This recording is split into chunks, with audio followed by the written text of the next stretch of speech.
House of the Dragon is an HBO TV show adaptation based on the events of the Dance of the Dragons War from George R.R. Martin's Fire and Blood. And today, comrades, we'll be delving into said Dance of the Dragons War because my name is The Advocate, and today I'm an advocate for a Part 2 summary of Fire and Blood. Yes, that's right, comrades, I did say Part 2. Where's Part 1, you may ask?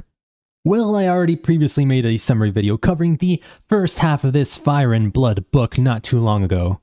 So if you want to go ahead and watch that video, after you watch this video, you clicked on this video, I saw those sticky fingers, then a link to that summary video will be provided down in the description down below.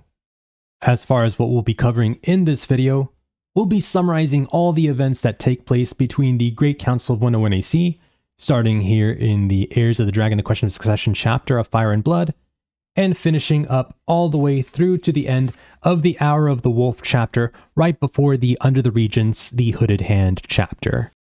As far as what happens in the last 130 pages of this book after the Hooded Hand chapter, well, we'll be saving that for a Part 3 summary of Fire and Blood.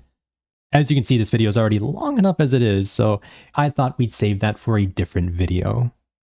So whether you need a Fire and Blood refresher on the events of the Dance of Dragons War itself, or if you're a frustrated fan of House of the Dragon and want to know how the adaptation has deviated from the source material, then this video is for you.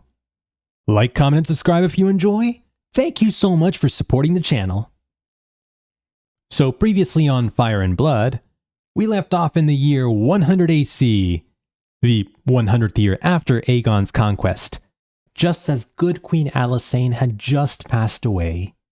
However, prior to Alysaine's passing, there were actually quite a few very important events that we kind of skipped over for the purposes of that summary that are most definitely relevant now that we're going to bring up here.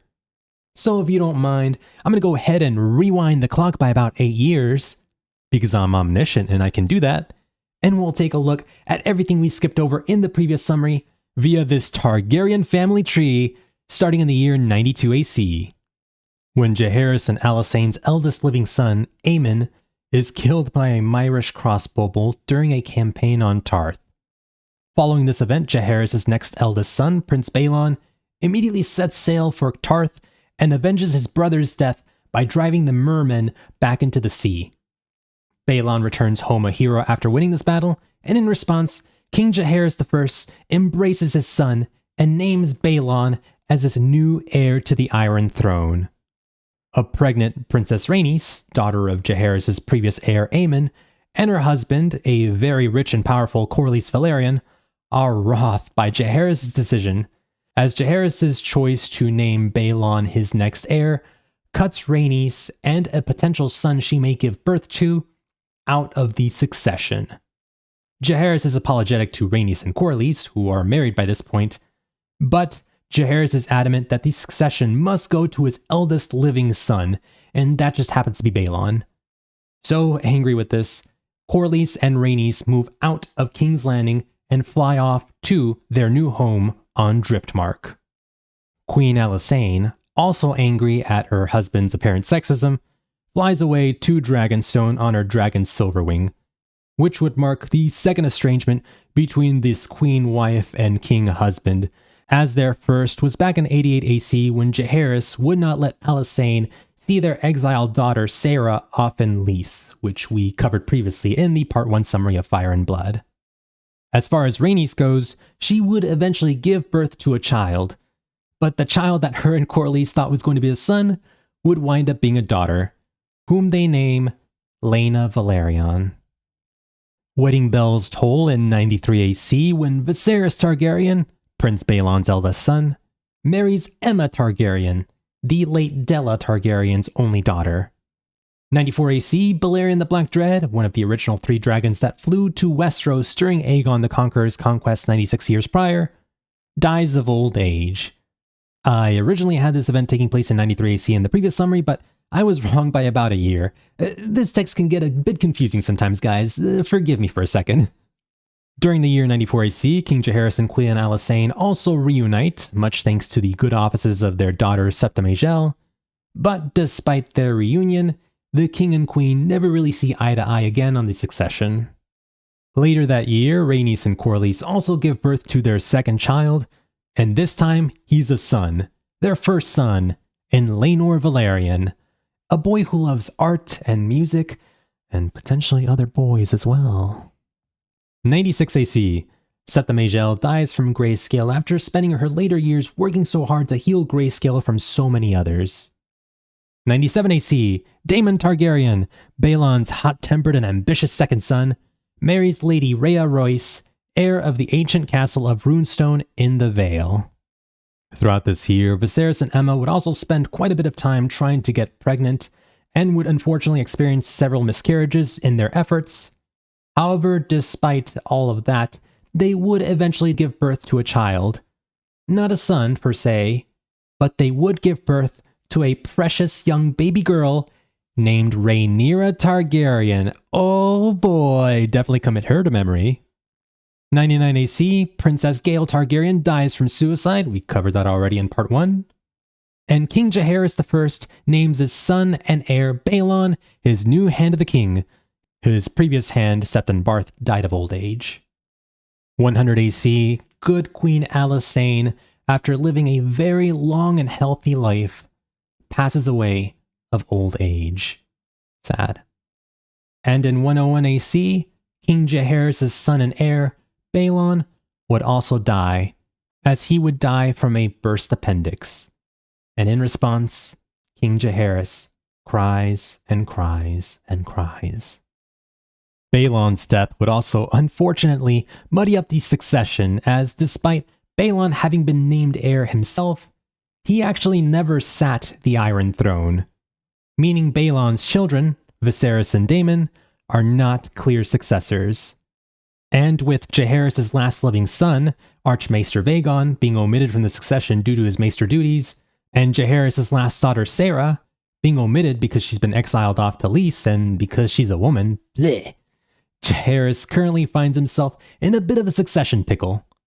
So King Jaehaerys I meets with his son Vaegon, and after much deliberation, they ultimately decide to leave the question of succession to the realm itself, as the great lords and houses of the Seven Kingdoms will cast the deciding vote in a grand assembly at Harrenhal, the site of the Great Council of 101 AC. At the Great Council of 101 AC, a lot of claimants are immediately dismissed, including Rhaenys and her daughter Laena due to their sex, and the decision ultimately comes down to two candidates: Laenor Velaryon, son of Rhaenys and Corlys and favored by primogeniture, and Viserys Targaryen, son of the late Baelon and favored by closer proximity to Jaehaerys. Arguments placed against Viserys point out that Viserys has never really mounted a dragon since the death of Balerion the Black Dread, and in addition to that, Laenor's father, Corlys Velaryon, commands immense wealth and the most powerful fleet in the world. But Viserys' claim flows through his father, not his mother as Laenor's does, and at 24 years old, Viserys is far better suited to handle the burdens of rule rather than 7-year-old Laenor. So in the end, the council votes 20-1 in favor of Viserys, and Viserys is named heir to the Iron Throne. Corlys and Rhaenys begrudgingly accept this result, and with that vote, a precedent is established. The Iron Throne cannot pass to a woman, nor to a male descendant through a woman. Remember that for later. And with that, the lords return to their homes, Jaehaerys returns to the Red Keep, and Viserys is officially named the successor.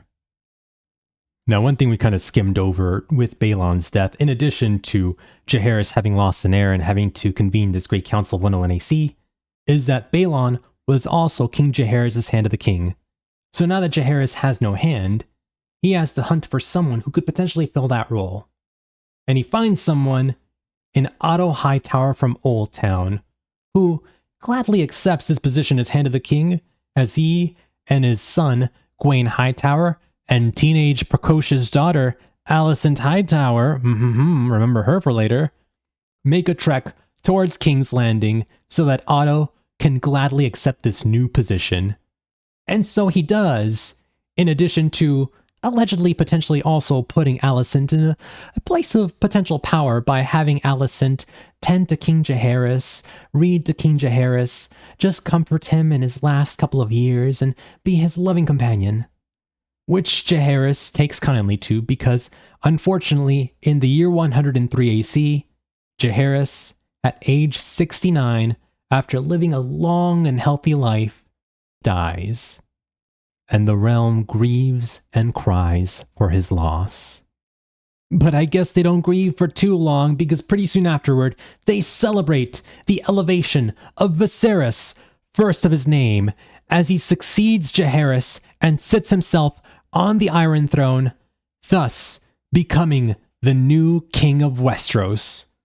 The people immediately warm to this generous, amiable man in Viserys, and fall even more in love with his precious young daughter, Rhaenyra Targaryen, who quickly earns the moniker, the Realm's Delight. Everyone is happy, everyone is excited, everyone thinks the good times will last forever. Everyone is a fool. Because although no one in Westeros realized it at the time, this peaceful reign under King Viserys would mark the absolute high point of Targaryen power. And pretty soon, it would all go downhill from here. The Targaryens and the realm never to be the same again. But before we delve into that, I think now is as good a time as any to bring back the good old map of Westeros and Essos. We've got portraits of some of our main Fire and Blood players as they're all primed and ready to go for this upcoming Dance of the Dragons War, and just a heads up once again, guys. Although I did just finish rereading Fire and Blood and even took copious amounts of notes for the purposes of this summary video, there is still a chance I may get a few things wrong. So if I do, I once again ask that you please be kind when correcting me down in the comment section below. Secondly, just like the first half of this book, the second half of Fire and Blood is also told through the unreliable narrator that is Archmaester Gyldain. However, in this part, we are also compounding things even further by pulling from even more unreliable narrators through the testimonies of a revolving door of Red Keep Maesters, Septon Eustace, and my favorite character in this entire story, the Targaryen's faithful fool Mushroom. Periodically, these sources will give conflicting testimonies as to what exactly happened during the Dance of the Dragons War, and if that happens, I'll walk you guys through each version of events, explaining the discrepancies between each source, and giving you guys my own take as to what I think actually happened. Additionally, if it's relevant, I'll also occasionally point out which version of events the House of the Dragon TV show went with. However, I'll try to keep these comparisons to a minimum, as I know those comparisons can get very annoying, and I also don't want this video to turn into a full-on show versus book breakdown. Alright, let's rock. So we start things off here in the year 104 AC, in the town of Maidenpool, as a grand melee is being held here. And in this melee, we get to know a handsome young 22-year-old gentleman named Criston Cole, who wins the melee by knocking Daemon's sword Dark Sister out of his hand, and is victorious. After being victorious, Criston Cole sees a precious young 7-year-old girl here sitting in the stands named Rhaenyra Targaryen, and because Criston's a scholarly gentleman, Criston approaches Rhaenyra, and this very adult man gives this very non-adult child his victory laurel. Criston also asks for Rhaenyra's favor in the jousts to help him perform better in said jousts. So the world gets to know Criston Cole a little better, and I get to throw up a little bit in my mouth. But this young Rhaenyra girl don't need no 22-year-old man to make herself feel better, because later this year, Rhaenyra learns to ride her dragon, Syrax, and the realm, and Criston, would continue to fall more in love with this precious little thing. Off in the Vale, Daemon, being unsatisfied with his marriage with Lady Rhea Royce, the woman he calls his bronze bitch, Daemon goes off to King's Landing to complain to his brother Viserys Targaryen about this bronze bitch over here in Runestone. I don't really like my marriage to her. Do you mind annulling my marriage with Rhea Royce? And Viserys is like, hell no, you married that woman, so you have to stick to it. Commit, Daemon. So Daemon is displeased with his brother, but Viserys, being a conflict avoidant person, is like, no, don't, you know what, Daemon, I don't want to make you feel disappointed in yourself. While you're here, why not stick around King's Landing? Here, I'll give you the city watch. You can do whatever you want here. So delightfully, Daemon takes the city watch by the grip of his hand, and he gives them gold cloaks and short swords. Thus, from this point forward in history, the city watch will now be known as the Gold Cloaks, as they dish out some serious punishment on would-be troublemakers within the city.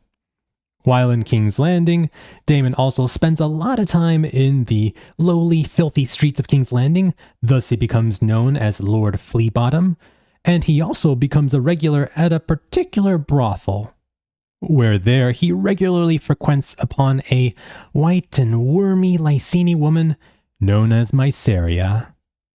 In 105 AC, Criston Cole, after having earned himself some serious repute in the tournament at Maidenpool, joins King Viserys' Kingsguard, and then in addition to him, Lord Lionel Strong from Harrenhal also joins Kingsguard. He travels to King's Landing and brings with him his 2 children, his elder son, Sir Harwin Strong, and his younger son, the sly yet very mischievous Larys the Clubfoot Strong. Oh boy. But Viserys has no time to worry about that right now, because at this time, his wife, the great Queen Aemma, is currently about to give birth, potentially to the son that Viserys has always wanted. But it's not to be, as the birthing turns complicated, and Queen Aemma, though finally giving birth to the son that Viserys has long so desired his entire life, she does not survive the birth, and she tragically passes away. And to make matters worse, the son that she finally gave birth to doesn't last long beyond Queen Aemma's lifespan, and King Viserys' son and heir dies the next day. Depressed and heartbroken, Viserys grieves and grieves and grieves. Now, I know I did say that I would try to avoid making too many comparisons between the Fire and Blood book and the House of the Dragon TV show, but I do have to say that the show's very first episode goes above and beyond than what is presented here in the text. In the book, the childbirth tragedy is not more than a single paragraph here, but in the show, the producers have expanded on this one paragraph quite powerfully and devastatingly by adding a moment here where Viserys, being told that Aemma will not survive the childbirth, is forced into an impossible choice. He either attempts to save the baby through a fatal cesarean section, or lose both mother and child. And Viserys, seeing no other way around it, he ultimately orders a procedure in the show, but he does so without telling his queen wife Aemma. This scene is executed with top-tier performances all across the board, and despite me having quite a few issues with the House of the Dragon TV show, most particularly in Season 2, I do have to say for this one scene and this one episode, everyone from the writers to the directors to the actors, the producers, everyone absolutely deserves top marks, and they make this one single paragraph scene such a very powerful moment. But anyway, back in the book, a funeral is held for both the deceased mother and son. And after the funeral gathering, Daemon, being drunk and insensitive and his usual Daemon self, makes japes about the dead child, mockingly singing, "Heir for a day, heir for a day." And Viserys, upon learning this, is livid with his brother for even making such a reckless joke. So, Viserys, having had enough of Daemon, Viserys is like, no more of this. You know what? I am not going to make you heir anymore, brother Daemon. Instead, I'm going to make my daughter, the realm's delight, 8-year-old Rhaenyra, my new heir to the Iron Throne. And Daemon's like, what the hell, brother? You can't do this. This is ridiculous. And Otto, flabbergasted that for once in his life he actually agrees with Daemon, is like, yeah, what the hell, Viserys? What about that precedent established by the Great Council of 101 AC where only a male could inherit the Iron Throne? But Viserys is like, I'm the king and I can do whatever I want. Who the hell cares what happened in some council a couple years ago? I'm the king. And if I say Rhaenyra is going to be heir, then she's going to be heir. So dejected and furious over being passed over in the succession, Daemon rides on his dragon Caraxes, and he takes his now pregnant paramour of Mysaria off to Dragonstone, after stealing a dragon egg from King's Landing, of course. and once in Dragonstone, he just sits there and seethes for a couple of days.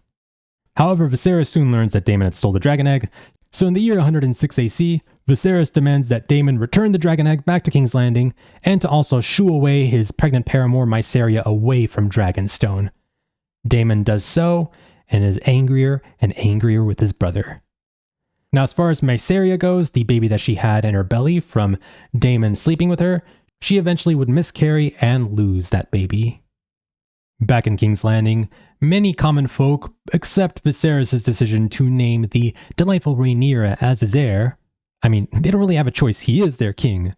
But quite a few of the common folk also hope that this decision is only a temporary stopgap while the crown searches for a proper male successor. And the loudest of these voices is Viserys' own hand, Otto Hightower. Grand Maester Runsitter, who I don't actually have a profile for in this map, but he exists here in this world. He is also one of those people that's also trying to find a male heir for Viserys, and he proposes that Viserys should remarry, as that remarriage could potentially give birth to a son.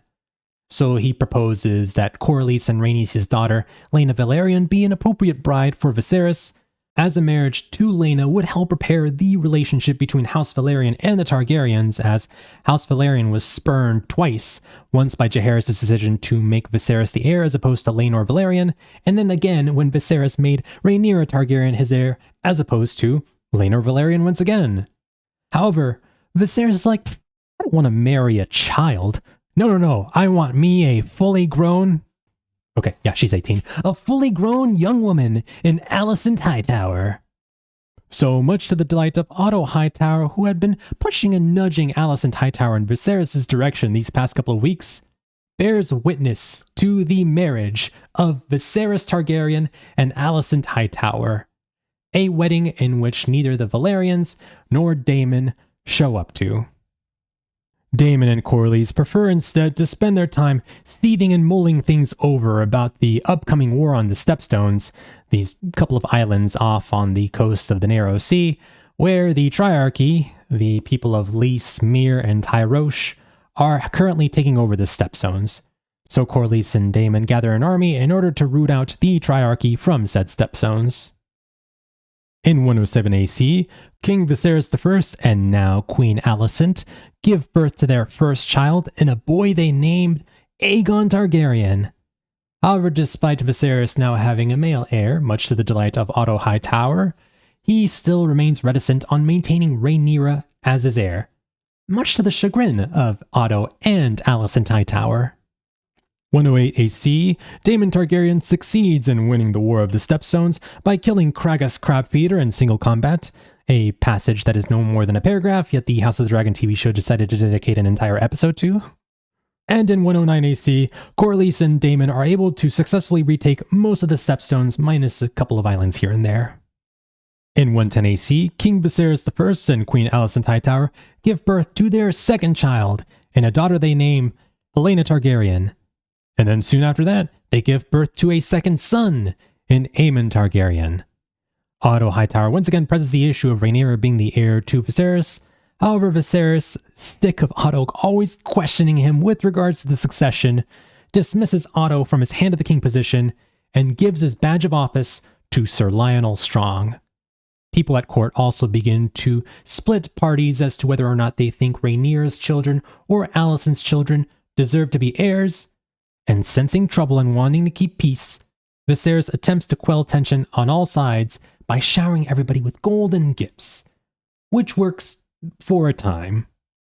In 111 AC, a grand tourney is held in King's Landing to celebrate the 5th wedding anniversary of King Viserys I and Queen Alicent Hightower, and Alicent shows up to the festivities wearing a green dress, perhaps to promote the Old Town green colors? Who's to say? Rhaenyra, on the other hand, takes this as a threat and dresses in her own colors, red and black.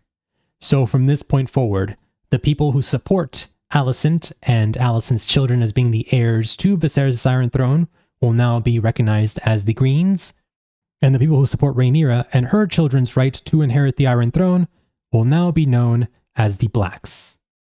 Now I think now is as good a time as any to explain a little bit about Alicent and Rhaenyra's dynamic.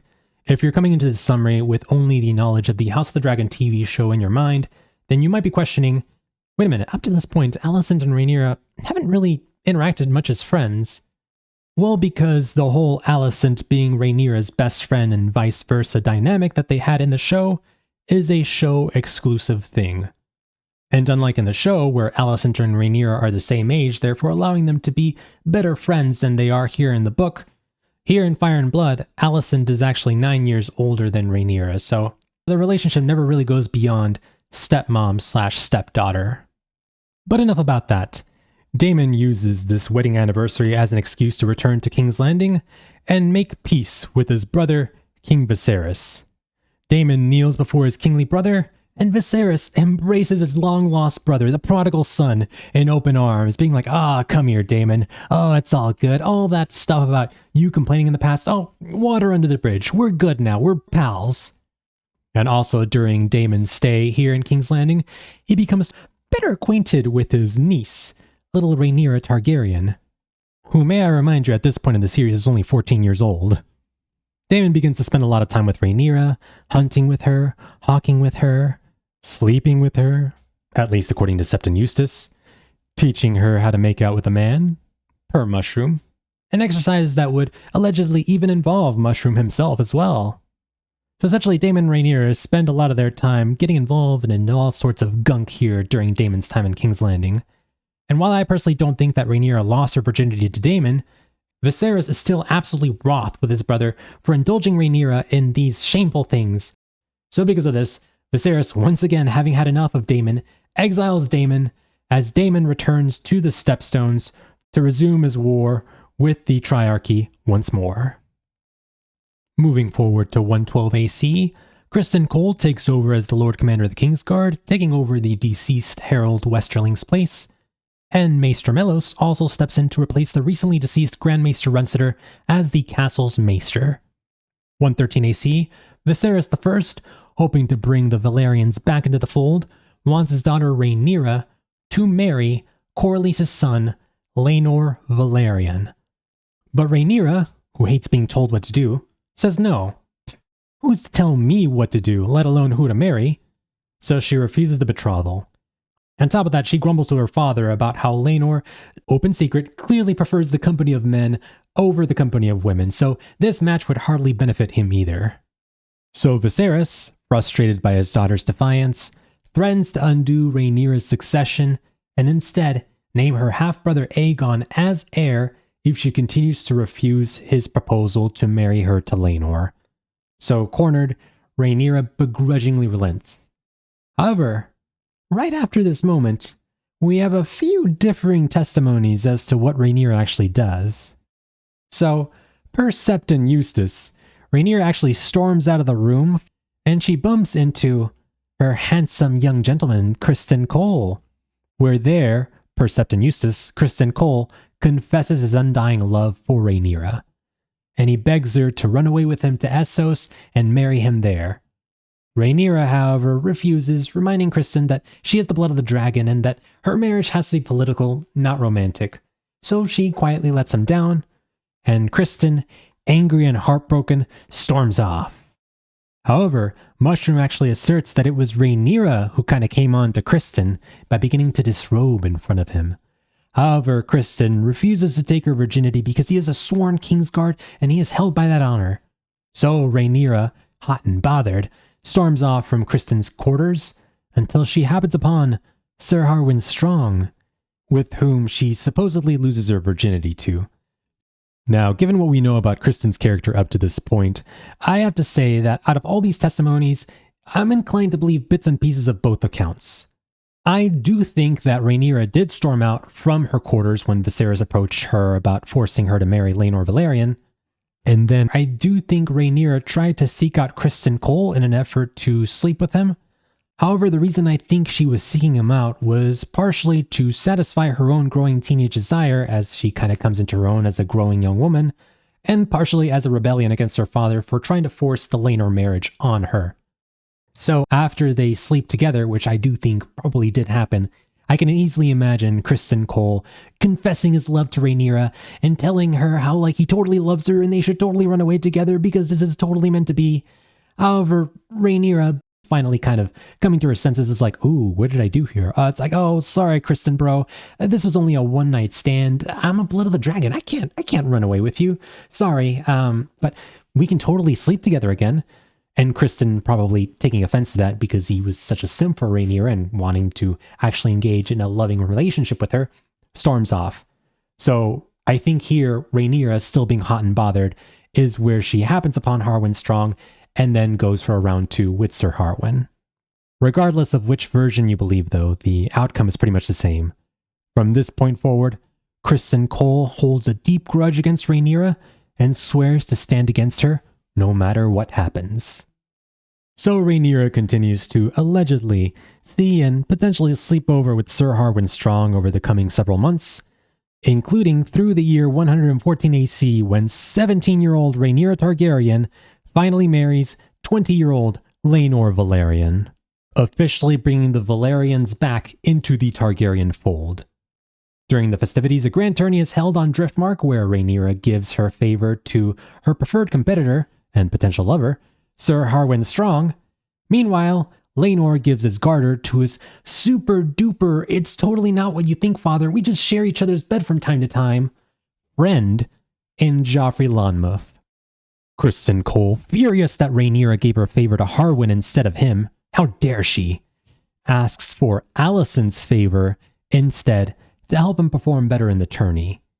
And he proceeds to use that favor to beat the living crap out of Sir Joffrey Lonmouth in the middle of this tourney. This tourney gives him a perfect excuse to unleash months of pent-up rage he feels towards Rhaenyra. And he continues beating and beating on Joffrey until he kills him. This results in an unplanned funeral for Joffrey Lonmouth as Laenor cries and cries and cries over the death of his best friend, and it results in Viserys being extremely wroth with Criston for ruining Rhaenyra's wedding. But Alicent, on the other hand, does not really share her husband's misgivings, and in fact is quite pleased that Rhaenyra's wedding was ruined, as she soon thereafter appoints Criston Cole as her own personal protector. Thus, from this point forward, Criston is firmly entrenched in Team Green shenanigans, and Rhaenyra returns back to King's Landing, where she can spend some more time with this Harwin Strong for some reason, and Laenor, after taking time to grieve for his deceased best friend, Joffrey Lonmouth, also begins spending more time with his new best friend in Carl Corey. Laenor and Rhaenyra sure do seem to spend a lot of time apart despite being married together.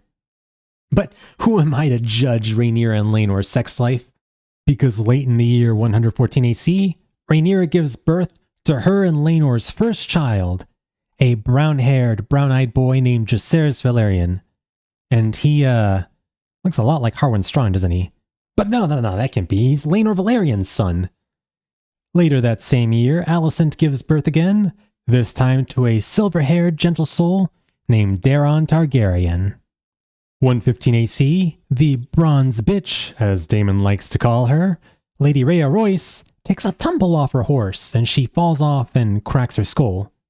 She seems to recover after a day, only to suddenly collapse and die soon afterward. It's pretty strange. Now, fans have long speculated that Daemon hired a faceless person, Daemon who's currently off in the Stepstones, to kill Lady Rhea Royce off in Runestone so that Daemon could take control of all of her Vale lands. And while I'm not opposed to that theory, the House of the Dragon TV show writers that also take this theory and run with it, and also have a far less nuanced view of Daemon and tend to portray him as a straight-up villain, decide to go a different route.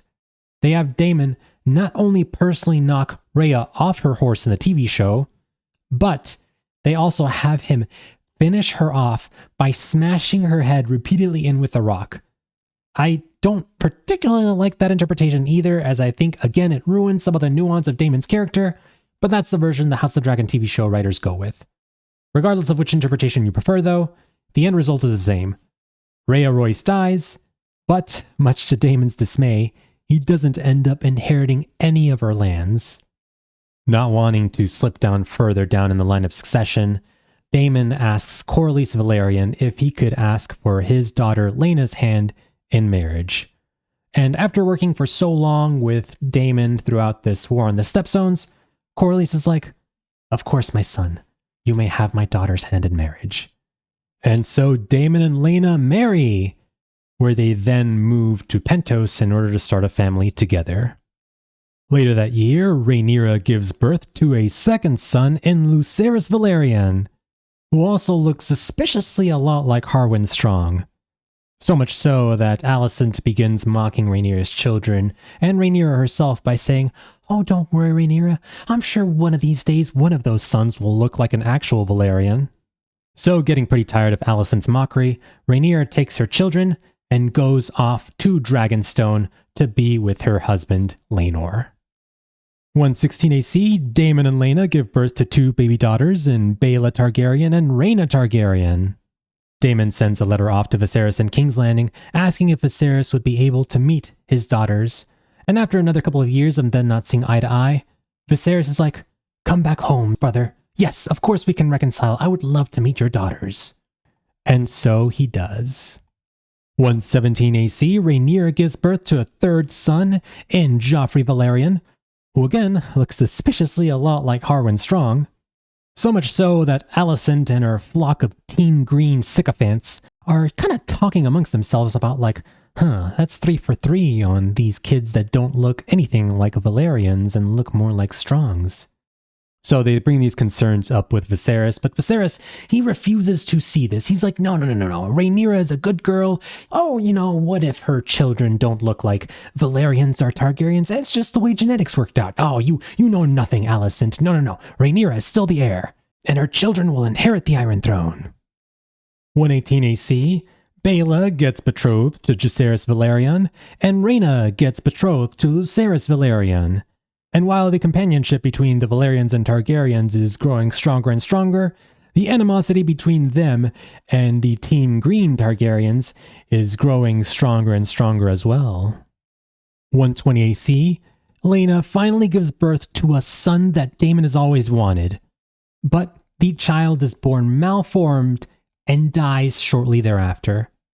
Laena also herself does not survive the brutal labor and passes away not long after her baby. But tragedy is not done with House Velaryon, because Corlys and Rhaenys barely have enough time to mourn Laena before they are struck with another grieving loss, and that being the loss of Laenor Velaryon. And as to what happened during this loss, well, once again we have a few conflicting testimonies with this regard. Septon Eustace claims that Laenor was killed by Qarl Corey, the man who he allegedly was having a secret relationship with, as Qarl was growing jealous that Laenor was now being more interested in a 16-year-old squire, so in a rage, Qarl had stabbed and killed Laenor. Mushroom attests that Daemon paid Qarl Corey to kill Laenor so that Daemon could get with Rhaenyra and potentially reaffirm his place in the succession. House of the Dragon claims that Daemon paid Qarl to kill a Laenor lookalike so that Laenor could fake his death and escape with Qarl Corey to Essos, clearing the path for Daemon and Rhaenyra to marry. Now, personally, I don't have a huge horse in this race, but the show's Laenor secretly lives twist does kind of feel like a narrative cop-out. So for me personally, I think Mushroom's testimony makes the most thematic sense. Daemon eliminates 2 birds with one stone by killing Laenor and eventually Qarl Corey as well, whom he kills in order to silence him so that he doesn't reveal anything about Daemon's plans to have Laenor killed, and thus clearing the path for him to get together with Rhaenyra. A funeral is held on Driftmark to commemorate the loss of life of Laenor Velaryon, to which Viserys, Alicent, and her brood go to attend. And I think that would be a good time to kind of delve into the personalities of Alicent's brood, because I haven't really talked about them too much here. So we've got Aegon Targaryen here, Viserys and Alicent's eldest, who is a lazy, kind of pleasure-seeking prince who's more interested in wine and women, more so than duty, and he rides a magnificent golden dragon named Sunfire. The second eldest is Helaena Targaryen, who is a gentle and well-meaning quiet daughter who rides the she-dragon named Dreamfire. Aemond is the third born, and he is the most, rapscallious of the brood. He's an intense, prideful, and fiercely determined boy who currently doesn't ride a dragon. And we've got Daeron, the youngest of the four, who is a gentle and courteous and well-mannered boy who rides a beautiful cobalt blue dragon named Tessarion. Aemond, being the most ambitious of the brood and also being the only one without a dragon, tells Viserys that, Dad, I really want to ride a dragon. I want a dragon really right now. But Viserys just jibes him oh, we'll get you one after this funeral, if you're bold enough. And Aemond, insulted by this jibe and impatient to prove himself, Aemond, during the night following the funeral, he sneaks out in the middle of the night and happens upon the deceased Laena's dragon, Vhagar. However, Joffrey Valerian, Rhaenyra's youngest, sees Aemond sneaking out and he's like, what the heck are you doing? You should go back to bed. And Aemond's like, who's going to stop me? A strong? So Aemond pushes Joffrey out of the way and he mounts Vhagar as Aemond flies around the castle on this dragon that is now, as of this moment, no longer his deceased Laena's, but is his. So after riding around the dragon, doing a couple loop-de-loops and some figure eights in the sky, he lands back on the ground, only to be pummeled and beaten down by Jacaerys and Lucerys Valerian for Aemond pushing the little brother Joffrey into a pile of dragon dung or something. So they start beating him up and beating him up and beating him up, until at one point, Aemond, kind of open secret knowing that these boys might not be Rhaenyra and Laenor's legitimate children, once again calls the boys Strong, after their alleged true father, Harwin Strong. And having heard the word strong one too many times, this enrages Luke to take a dagger and slash Aemond's right eye. Thus, from this point forward, Aemond wears a patch on his right eye and is now known as Aemond One Eye. Back inside the main Driftmark castle, the parents are woken up to all the commotion, and Alicent wants to get to the bottom of things because her boy's right eye has just been poked out, and she's like, what is the meaning of this? And essentially the Valerian boys retell the story about how Aemond called them all strong, and so then they got into this big ruckus, and Alicent is super angry, and she's like, oh, my boy's not going to lose an eye on my watch. So she takes a dagger and tries to slash at Lucerys' eye.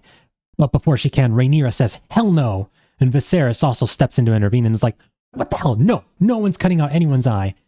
Viserys doesn't want any more bloodshed, doesn't want any more damage, but he does demand to know where the insult strong came from.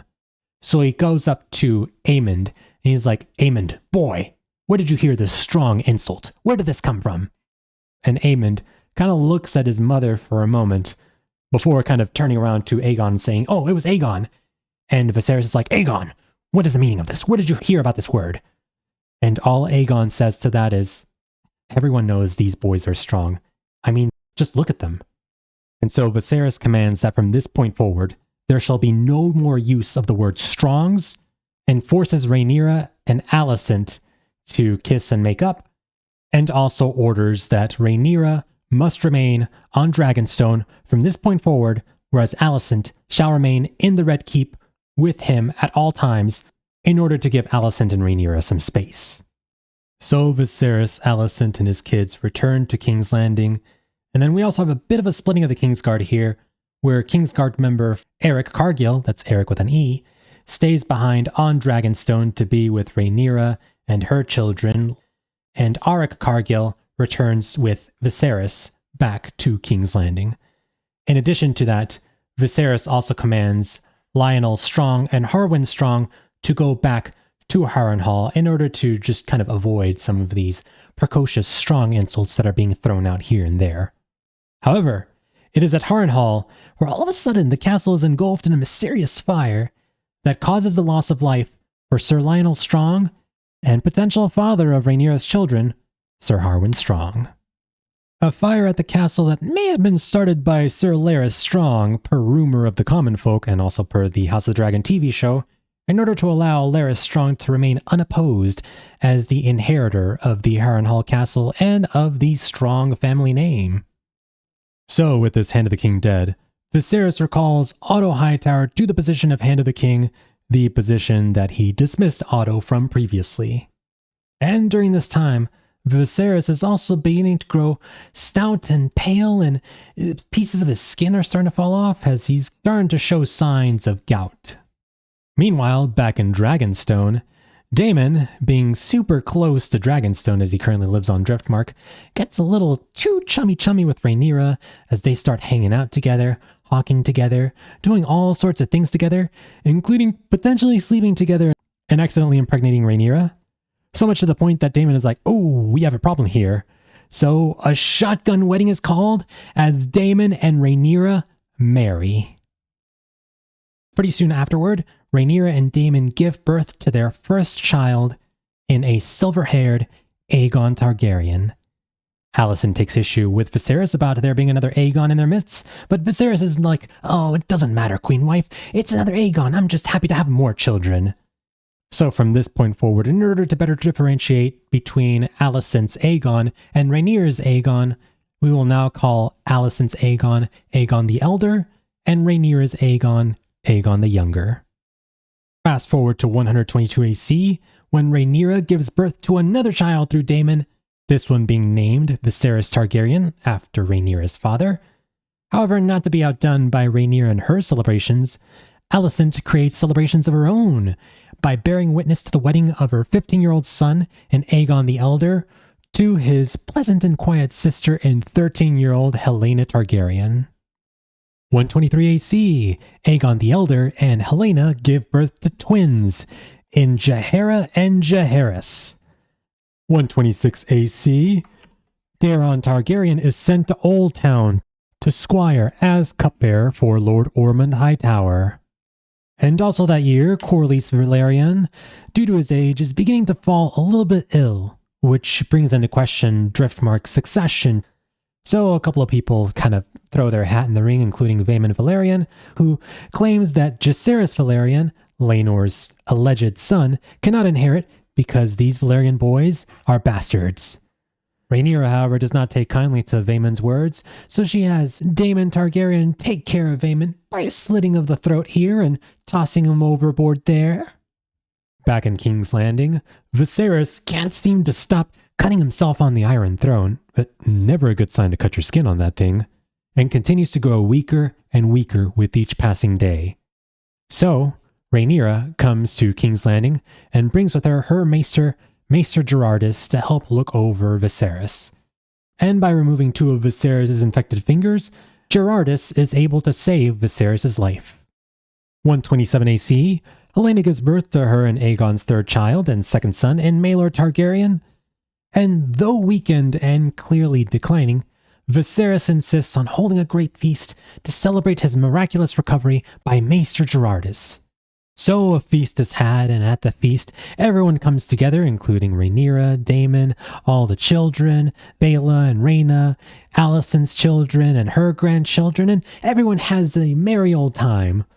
It's full of fake, oh, it's so good to see you. We should definitely catch up someday. Oh, wow, I've missed you so. You know, all that fake formality bullshit that will make a LinkedIn comment section blush. However, during the festivities, once Viserys decides that it's time for him to retreat to his bedchambers, the real conversations are had. Such as Aemond One-Eye, who once again wants to give a toast to his step-nephews, talking about how strong they hold their cups of wine. Oh man, if only he had eyes as strong as they did. So, not wanting to bear any more of these strong insults, Rhaenyra takes her children back to Dragonstone, and everything goes back to what it once was. Time passes, and Viserys grows weaker and weaker, eventually just spending more and more time in his bedchamber, entertained by his favorite fool, Mushroom, says Mushroom. So after some time, Grand Maester Mellos, the current maester at the Red Keep Castle, dies, and Archmaester Orwyle replaces him as the Red Keep's maester, who, while in King's Landing, tries to do his best to try to save King Viserys in his ailing life.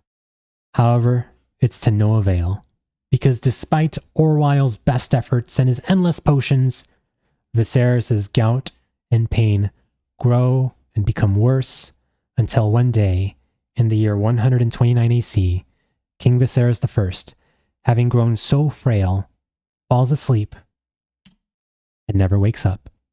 He was 52 years old and ruled peacefully for 26 years. Upon learning of Viserys' death, Queen Alicent, whom Mushroom suggests may have even hastened the king's end with a pinch of Hippocras, immediately seals the room containing Viserys' decaying corpse and summons Criston Cole to her quarters so that they can convene a secret small council meeting. A Green Council, if you will. And at this Green Council, Queen Alicent Hightower, Sir Otto Hightower, Lord Commander Criston Cole, Grand Maester Orwyle, Master of Ships Tyland Lannister, one of the 2 Lannister brothers that currently run things at Casterly Rock, Master of Whispers Larys Strong, and Master of Laws Lord Jasper Ironrod Wild, who I don't have a portrait for, but he's there, I promise you he is. All agree that succession should fall to Alicent's true-born son and actual heir, Aegon the Elder, and not to Rhaenyra, whose sons they openly call strong bastards. They do this all in spite of Viserys' official decree back in 105 AC when he had deemed that Rhaenyra Targaryen, his daughter, was to be the heir to the Iron Throne. So this entire Green Council shakes hands, slaps each other on the butt, does a little blood oath to confirm that they are in this together. Everyone, except Lord Lyman Beesbury, Master of Coin, who is the lone dissenting voice who disagrees with all of them, calling them all traitors and how dare they go against Viserys' original oath. However, the rest of the council doesn't appreciate that kind of talk from this old man Beesbury. So for that kind of talk back, they have Lyman Beesbury, well, depending on who you ask, either killed or escorted to the dungeons, but probably killed and impaled on the spikes as he was allegedly thrown out by Criston Cole and thrown out of the window to his death per Mushroom's testimony. In Beesbury's place, Tyland Lannister is named as the new Master of Coin. As far as Aegon the Elder is concerned, he is unaware of his Green Council's deliberations in trying to make Aegon the Elder the new heir. So he's found at his revels, drinking, watching 2 children fight, participating in all sorts of debauchery, until he is approached and told that he must now be king. Aegon flatly refuses and insists that the crown belongs to his stepsister Rhaenyra, but at that moment, slimy Criston Cole, ooh, that simpin' slimy Criston Cole, approaches Aegon and is like, "You think Rhaenyra will forgive you now? No, we've gone too far for this to end like this. No, Rhaenyra is going to kill you all and all of Alicent's children and your children as well, unless you secure the Iron Throne, Aegon. I, Criston Cole, can make you king. I can be your kingmaker." So Aegon begrudgingly accepts this crown, and I guess he'll be now the new king of Westeros. Meanwhile, Tyland Lannister works really hard as the new Master of Coin to divide the crown's existing gold into 4 parts, one going to the Iron Bank of Braavos, another part going to Casterly Rock, a third to Old Town, and a fourth to be kept at the Red Keep and used for bribes and hiring sellsword companies. A raven is then sent to Dalton Greyjoy off in Pike in an effort to have him join up with the side of the Greens, and Otto also sends Aemond One-Eye off to Storm's End in order to meet with the Baratheons and potentially get an alliance with them. Having Aemond One-Eye marry one of Boris Baratheon's daughters in order to solidify that Targaryen and Hightower to Baratheon relationship. All the while, the Green Council works day and night to keep Viserys' death hidden from the realm, including hidden from Rhaenyra, in order to buy themselves all the time they can in order to properly sit Aegon the Elder on the Iron Throne. So no bells tolled for this dead king, and his body continues to rot in his bedchamber while the Greens scramble to secure Aegon's claim. Only after 7 days does Alicent finally warn Otto that, "Father, we can't delay any longer. People are already starting to ask questions. Viserys' corpse is beginning to stank up the joint, and I can't just keep explaining it away that it's just some stanky venison that we don't know how to cook. No, we gotta do something now." So after 7 days of suffering through Viserys' corpse's stanky stank, Alicent finally orders Orwyle to send ravens throughout the entire realm, officially announcing that Viserys has indeed died. And the bells, this time for real, they finally toll. So Aegon the Elder is hastily crowned in a coronation ceremony, where Criston Cole solemnly places Aegon the Conqueror's original crown upon his head, and with this, Otto and Alicent announce to the entire realm that whether they like it or not, Viserys' decree is null and void, for a new king has risen, and he is male, and his name is King Aegon, second of his name, Targaryen. Meanwhile, Sir Stefan Darkland of the Kingsguard seizes this moment to slip away from the Red Keep, stealing with him King Viserys' old crown. He ships out of the capital and towards Dragonstone, where there he hands the crown to Daemon Targaryen, who then takes the crown and places it on the head of a grieving for her father, but not grieving enough to not want vengeance against the Greens for the theft of her birthright, Rhaenyra Targaryen. Rhaenyra is crowned Queen Rhaenyra of the Seven Kingdoms, and with this, she proclaims a message loud and clear to the Greens. We are the Blacks, and this is war. So now that war has officially started, Corlys Velaryon gets to work and has his super powerful fleet of naval ships blockade the waters of the Gullet so that no food or trade may come to King's Landing, thus starving the capital. And Rhaenyra, although understanding that the Blacks may possess a greater number of dragons than the Greens do, the Greens still have the advantage in wealth, manpower, and resources. So she decides to send 3 of her men to different parts of the realm in order to rally different parts of the Westeros for the Queen's cause. She sends Daemon off to Harrenhal in order to rally the Riverlands forces. She sends Jace on a bit of a trek here where he is first to go to the Eyrie in order to rally the Arryns, and then eventually making his way up to Winterfell in order to rally the northern forces to Rhaenyra's aid. And Rhaenyra sends Lucerys Velaryon off to Storm's End in order to treat with the Baratheons, unaware that Aemond Targaryen is already there. At Harrenhal, Sir Simon Strong, Larys Clubfoot's great uncle and the current Castellan of Harrenhal, sees Daemon arriving on Caraxes to the Great Castle, and not wanting to repeat Black Heron's folly from Fire and Blood Part 1, he strikes his banners and immediately raises the flag of Rhaenyra Targaryen. Daemon takes everyone in the Harrenhal castle a prisoner, including this wet nurse named Alice Rivers, whom Mushroom insists is a witch because despite her alleged advanced age, she manages to look incredibly young. Oh, maybe I should be a witch.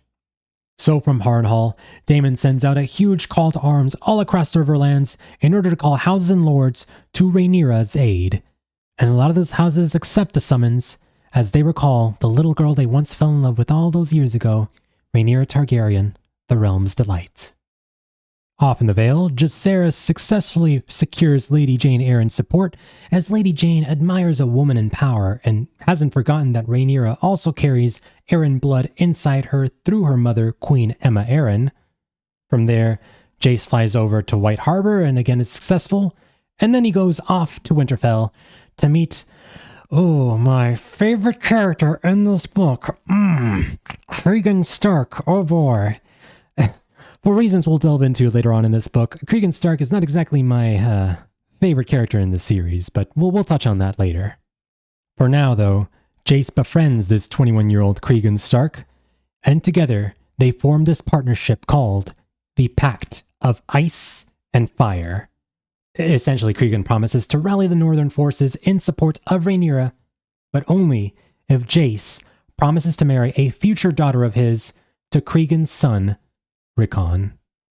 However, Cregan may get that Jace's daughter sooner than he anticipates because there's a rumor, per Mushroom, that Jace may have fallen head over heels for Cregan's bastard sister in Sarah Snow, and Sarah Snow and young Jace, being a horny teenager, they may have broken beds together and both have lost their virginity to one another. Despite Jacaerys already being betrothed to Baela. But don't worry, Cregan, Jace says. It's totally okay. Sarah and I got married under a heart tree. See? So it's totally okay for us to be sleeping together. And so Cregan grumbles at that and is like, fine, you're free to go. Now, although I do actually, for the most part, believe Mushroom's testimony and actually do think that Jace may have lost his virginity to this alleged Sarah Snow, the only part of this alleged scandal I don't buy is the marriage part. Jace is too much of a horny teenager to have thought things through that far, I think. But anyway, Jace is successful and Cregan Stark officially declares himself for Queen Rhaenyra. Meanwhile, off in Storm's End, Lucerys meets the curmudgeon owner of Storm's End, that being Borros Baratheon. And as Lucerys attempts to treat with Borros, Borros is like, okay, well if I do as your bitch mother says I should do, which one of my daughters will you marry? And Lucerys replies that he cannot offer himself to marry any of Borros' daughters, as he himself has already been betrothed to his cousin Rhaena. You hear that, Jace? That's called keeping your promises. That's called being loyal. So Borros dismisses Lucerys immediately for coming to this castle empty-handed, and is like, "Begone, pup. I don't need your little queen mother to rally me like her little puppy. I've already got a new man." And out comes Aemond Targaryen, who has been betrothed to one of Borros' daughters. And Aemond sees Lucerys and kind of licks his lips, and he's like, "Oh, you have returned. Ah, it's been so long. Strong." And Lucerys is like, bro, I'm only here to treat with Borros Baratheon. I'll be out of your hair immediately." And Aemond's like, no, stay. And so he lifts his eye patch out, and Lucerys sees the sapphire in Aemond's right eye, a place from whence there was an actual human eyeball. And so Aemond Targaryen throws a dagger off in Lucerys' direction, and he's like, "Go on, cut out one of your eyes like you cut out one of mine. Only one eye is all I need, so that you can taste the bloodshed that I tasted that day. I, Aemond, am a crazy villain, hoo-ah." But before there can be any further bloodshed, Borros kicks both of these guys out for trying to start a ruckus within his castle. And so Lucerys immediately tries to fly away from Storm's End and fly away on his dragon Eryx, and wanting to escape Aemond and his crazy notion of wanting to eat his eye out or something crazy like that. So, as Lucerys flies across the narrow sea to try to return to Dragonstone to where his queen mother is waiting for him, Aemond Targaryen on Vhagar chases after Lucerys. And Vhagar catches up to Eryx, Lucerys' dragon, and Vhagar, being a much larger dragon than Eryx, destroys Eryx, tearing through him like if he was paper. And Lucerys falls and falls and falls to his tragic death. Lucerys Velaryon, Rhaenyra's second eldest child, age 13, dies over the waters of Shipbreaker Bay, his body never to be found. Rhaenyra collapses with grief upon learning of the death of her son, and Alicent and Otto are absolutely horrified to learn through Aemond of what he did to Lucerys, because now a line has been crossed in this war, and there's no coming back from it. An eye for an eye, a son for a son, Lucerys shall be avenged. And that vengeance begins with Daemon, because Daemon, still having connections in King's Landing through his previous paramour in Mysaria, he turns to her to help him seek said vengeance. And that vengeance transpires through one of the most infamous moments of this entire war, as Mysaria hires two criminals, a former disgraced Goldcloak named Blood, and a castle ratcatcher named Cheese, to infiltrate the castle and take one of Aegon's sons. So Cheese, knowing all these secret corridors and tunnels through the castle, leads Blood into the Red Keep as they slip through the shadows and make their way into Queen Alicent's bedchambers, where there they catch Queen Alicent by surprise and bound and gag her. Then they lie in wait for their real prey, Helaena, who is accustomed to having her young kids, Jaehaerys, Jaehaera, and Maelor, wish their queenly grandmother a good night every night before bed. They enter into Alicent's bedchambers. And when they do, they are ambushed by Blood and Cheese, as Blood and Cheese immediately grab the children by the throat and threaten Helaena that should she scream, she will lose all of her children. Cheese then tells Helaena that they are only here for one thing and one thing only, payment for a lost son, and Helaena must in turn pay that cost with a son of her own. She is free to choose which son she wants to lose, but it must be a son for a son. Helaena falls to pieces, pleading with her captors to not touch any of her sons, but to kill her instead. Blood and Cheese just sneer at her, though, telling Helaena that a wife's not a son, so they command her again to choose a son, or else Blood might just get a little bit bored and decide to kill them all right then and there. So, in one of the Sophie's Choice most brutal moments of the entire story, and something I wish was actually incorporated into the House of the Dragon TV show, Helaena, seeing that there is no other choice, chooses Maelor, her youngest, to die. And she's, hearing these words straight out of Helena's mouth, whispers into Maelor's ear like, "You hear that, little boy? Your mama wants you dead." So, he nods to Blood. Blood looks at the children, and in a sick twist of events, Blood instead chooses to slice Jaehaerys' head clean right off with his blade, as Helaena and Alicent scream bloody murder, and Blood and Cheese flee the castle, having accomplished their mission.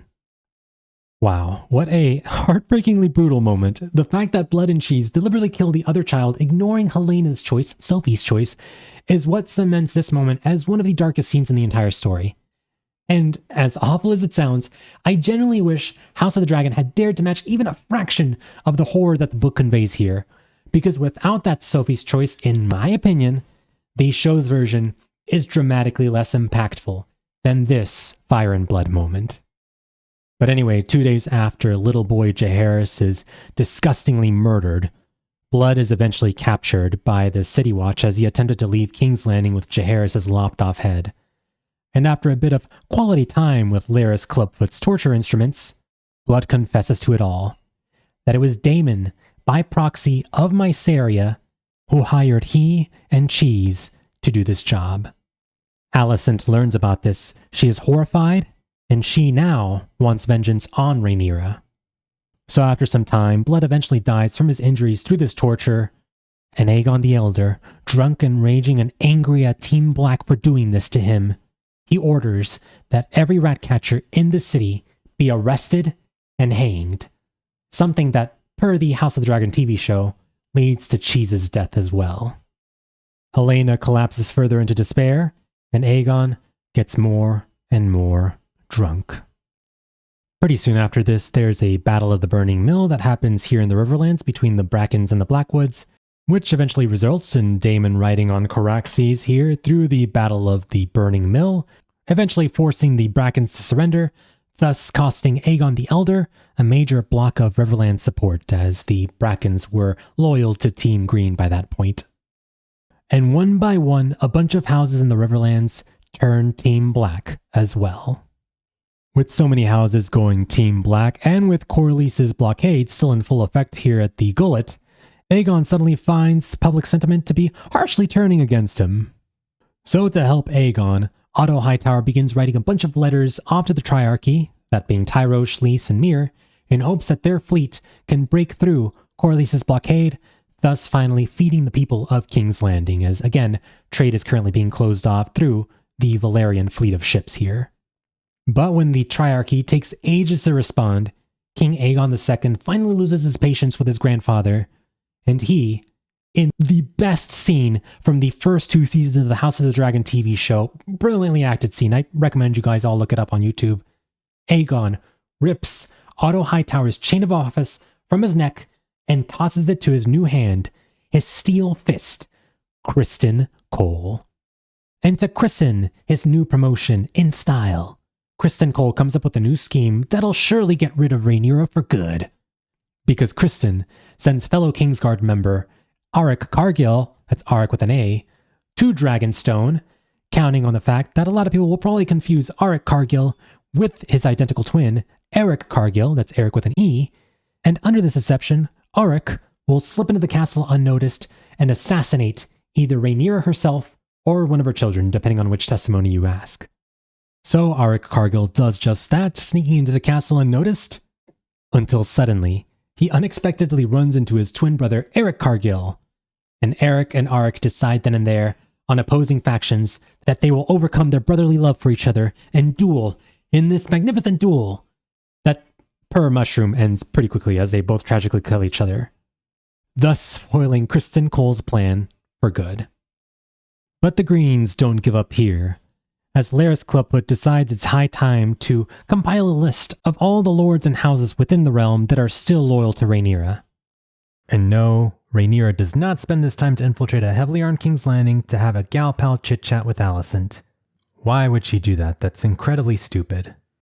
He then hands over this intelligence to Criston Cole, who then takes the time to march on a killing campaign across the Crown Lands to show these Rhaenyra loyal houses what for.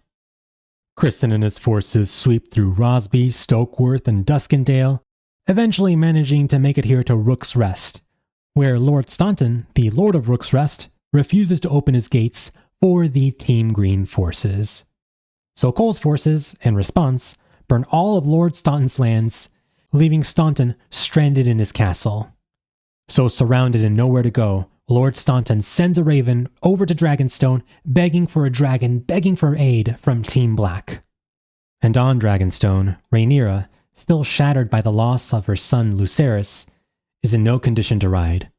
So instead, her cool, indomitable aunt Rhaenys Targaryen decides to answer the call and fly over to Rook's Rest. There, Rhaenys, flying on Meleys, destroys a lot of Criston Cole's scorpions, burns down a lot of Criston Cole's armies. Things seem to be going pretty well for Rhaenys. However, the appearance of Rhaenys on Meleys plays right into Criston Cole's trap, as it is at this moment that Criston produces 2 dragons of his own. That being King Aegon II riding on Sunfire, and Aemond Targaryen riding on the most fearsome dragon in the entire realm, Vhagar. At first, things seem to be going pretty well for Rhaenys as she engages Sunfire in battle, tearing off lots of pieces of skin of Sunfire, until at that moment, Aemond, on that fearsome Vhagar beast, drags down and digs his claw into both these dragons.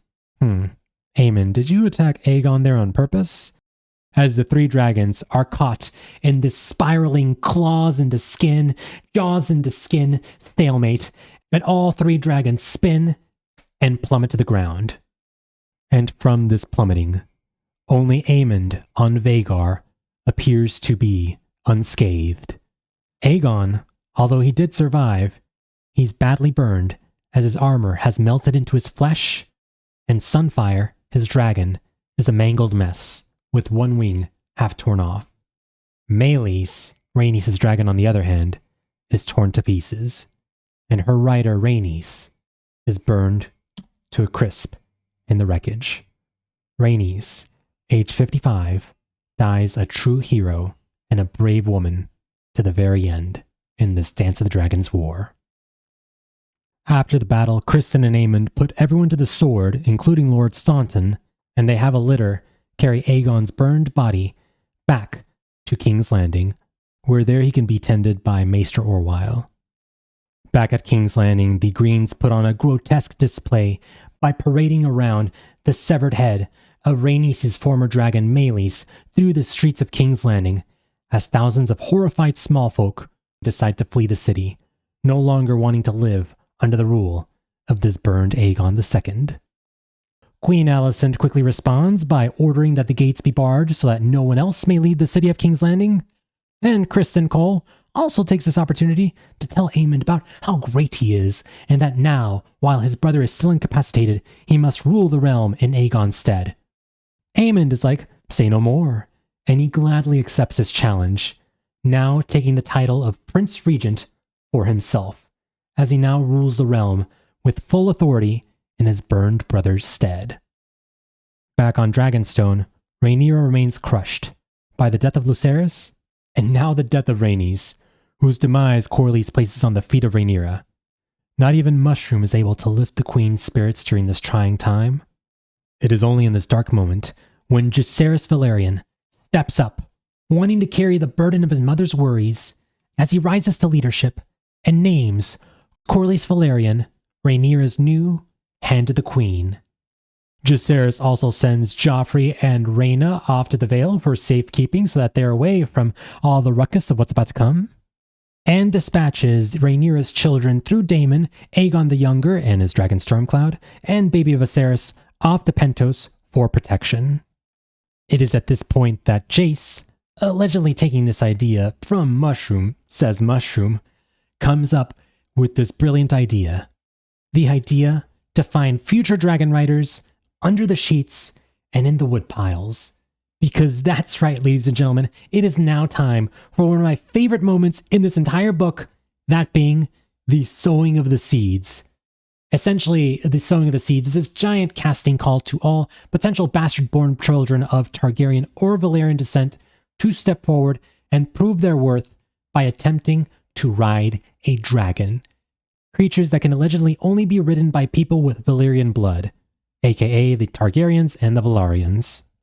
Any bastard-born person who successfully mounts and rides a dragon will be granted lands, titles, and the honor of riding alongside Queen Rhaenyra's royal army. And fortunately for them, there are plenty of potential dragon seeds out there. Dragon seeds being the word for these bastard-born children of Targaryen and Valyrian descent. So after the destruction and burning deaths of many would-be claimant dragon riders, Jaehaerys and Mushroom finally find our new dragon riders. And they include Hugh the Hammer, who is able to successfully claim Vermithor, King Jaehaerys' the first old dragon, Ulf the White, or Ulf the Sot as we'll get to later, who claims Silverwing, Queen Alysane's old dragon, Adam of Hole, who he and his brother Alan of Hole bear a striking resemblance to a certain sea snake here. Corlys, do you have anything to say about the appearance of Adam and Alan here? Anyway, Adam claims Sea Smoke, who, for some reason, confuses Adam for Corlys' deceased son, Laenor Velaryon. And my favorite character, Nettles, a bastard-born, dark-skinned, dark-haired, 16-year-old fearless girl of really no significant importance, who ultimately chases and claims Sheep Stealer, thus spitting in the face of that high and mighty Targaryen rhetoric that only those of pure Valyrian blood can ride a dragon. No, she brought a sheep every day to this Sheep Stealer dragon and was able to get Sheep Stealer to fall in love with Nettles. There's 2 other dragons, Grey Ghost and Cannibal. However, those wild dragons remain unridden. But anyway, so now we have a decent-sized Team Black dragon army ready to take it to the Greens and steal the city of King's Landing out from under them. Off we go! Or so it seems. Because it is at this moment when Otto's pending request for an alliance with the Triarchy has finally been answered, and they, in turn, take the time and intercept the ship that is currently carrying Aegon the Younger and Viserys off to Pentos and claim these 2 Targaryen boys and Stormcloud, Aegon's baby dragon. Aegon the Younger manages to escape on his dragon Stormcloud from the Triarchy's capture, the Triarchy currently being led by Shaddaq Alohar's fleet, of the Targaryen ship, and Aegon the Younger manages to make it back to Dragonstone in order to warn his Team Black family of everything that transpired. Sadly, during this venture, his dragon Stormcloud perishes after taking one too many arrow shots from Shaddaq Alohar's fleet, so that's another dragon that bites the dust. And Viserys is captured by Shaddaq Alohar and presumed dead. So Shaddaq Alohar, who's actually a man in the books, but for the purposes of the story, we'll be using a female just for synchronicity with the House of the Dragon TV show's portrayal of Shaddaq Alohar. She, or he in the book, takes a fleet of 90 ships and smashes through Corlys Velaryon's blockade. There, Shaddaq and his forces also take the opportunity to ransack and burn Spicetown and High Tide to the ground, towns that have a lot of Corlys' wealth. So Team Black then takes a pair of dragon riders on their own behalf in order to combat this burning and pillaging. Dragon riders which include Jaehaerys Velaryon riding on Vermax, Adam of Hole riding on Sea Smoke, Hugh the Hammer riding on Vermithor, Ulf the White or Ulf the Sot riding on Silverwing, and Nettles riding on Sheep Stealer, as they go forward and meet the Triarchy on combat, burning a bunch of ships and essentially crippling Shaddaq Alohar's fleet. Things seem to be going pretty well for Team Black, despite the fact that a lot of Corlys' wealth has been burned to the ground and ransacked. However, it is at this moment, during this glorious dragon battle over the Gullet, where a Myrish archer lands a lucky shot straight into Vermax's belly, the dragon that Jaehaerys is riding, tearing Vermax wide open and sending the dragon spiraling down toward the ocean below, where it gets tangled up in a bunch of ropes on one of the ships. And there, as Jaehaerys leaps from the dragon onto a piece of driftwood in order to escape the dragon that is currently sinking with a sinking ship, Jaehaerys, age 15, gets shot down by a bunch of Myrish crossbow bolts and dies. Despite this Team Black victory at the Battle of the Gullet and Shadakolohar's retreat, it is a Pyrrhic victory, for Corlys has lost a third of his fleet, and Rhaenyra has lost another son to this brutal war. Nettles cries over all the lives lost, and Hugh and Ulf, for some reason, celebrate. I guess thinking that potentially they'll be knighted for their heroism despite all the lives lost. But Adam Hull doesn't have time to celebrate or grieve, because he decides now is as good a time as any to finally confront Corlys Velaryon and ask him some pointed questions. Perhaps, are you my real father? Or, hey, I grew up in poverty my whole life. Why didn't you help me, my brother, and my mother out this whole time? So despite us not really knowing the full context of this serious conversation that takes place between Corlys and his potential alleged bastard son in Adam of Hull, what we do know is that after this alleged serious conversation, Corlys approaches Rhaenyra and convinces her to legitimize both Adam of Hull and Alan of Hull as true-born Velaryons. So, from this point forward, these two young men are dubbed Adam Velaryon and Alan Velaryon. Off in the Reach, Lord Ormond Hightower travels north from the town of Old Town with a force of Team Green supporters in hopes of trying to help King Aegon II defend King's Landing from the Team Black Rebellion. And all seems to be going pretty well for Lord Ormond Hightower until Alan Beesbury, mad about the imprisonment and outside of his knowledge, but the death of Lyman Beesbury, in addition to Alan Tarley and their Team Black force, intercept Lord Ormond Hightower here on the Honeywine. Ormond is stuck and things seem to be going pretty not well for his Team Green forces, until, at the last second, Daeron, the one good egg amongst Alicent's rotten clutch of boys, Daeron comes to the rescue and helps Lord Ormond Hightower by smoking all the Team Black forces with his dragon, the Blue Queen Tessarion, and Daeron rescues Ormond Hightower, and Team Green claims a victory here on the Honeywine. Inspired by Daeron's courage, Lord Ormond Hightower knights Daeron then and there, calling Daeron the Daring. Meanwhile, back in King's Landing, Aemond Targaryen, Aemond One-Eye, who is currently ruling in Aegon's stead as the Prince Regent, is getting sick and tired of sitting in King's Landing not doing anything. So kind of being a little bit bored and wanting to get in on the action, he decides to take the hand of the king and his steel fist, Sir Criston Cole, and travel north towards Harrenhal in hopes of trying to root Daemon out from his current nest in Harrenhal. This is all being done much to the chagrin of Aemond's mother, Alicent Hightower, who demands that Aemond sit still and wait for Aegon to recuperate from his injuries. That way they can root out Daemon with 2 dragons. But Aemond's like, I don't need 2 dragons to slay my Uncle Daemon. I'm Aemond One-Eye. I'm crazy. I can take him out all by myself. So they travel north, and while that is all going on, Jason Lannister, who's also getting a little bit sick and tired of being stuck here at Casterly Rock, marches east with a force of Team Green Lannister supporters in hopes of helping Aemond take over Harrenhal with 2 forces, one traveling south from King's Landing and one traveling west from Casterly Rock. However, while on the march, while Jason Lannister and his forces are able to defeat quite a few Team Black forces here in the Westerlands, Jason Lannister is eventually brought down by a grievous sword blow during one of these battles, so rip Jason Lannister. And to make matters worse for the Lannisters, Dalton Greyjoy from Pike, who up to this point had remained neutral during this Dance of the Dragons war, throws in with Team Black as he decides right then and there to take his force of Iron Men and pillage and burn the town of Lannisport. He seizes the harbor and sinks a bunch of Lannister ships, ultimately leaving the Westerlands in a whole bunch of chaos. Meanwhile, at Harrenhal, Daemon, having been warned by his friends in King's Landing that Aemond and Criston have left the capital in order to meet Daemon in battle, Daemon decides, about time, and takes to the sky on his dragon Caraxes and flies toward the undefended capital of King's Landing. And on Dragonstone, Rhaenyra, finally shedding her grief over the death of her son Jace, has had enough, and beneath a new Rhaenyra comes forth. And burning with anger and rage, she decides it's time to take action as well. So she mounts on her dragon Syrax, and also decides to fly towards King's Landing. where over the skies of King's Landing she meets Daemon, her husband.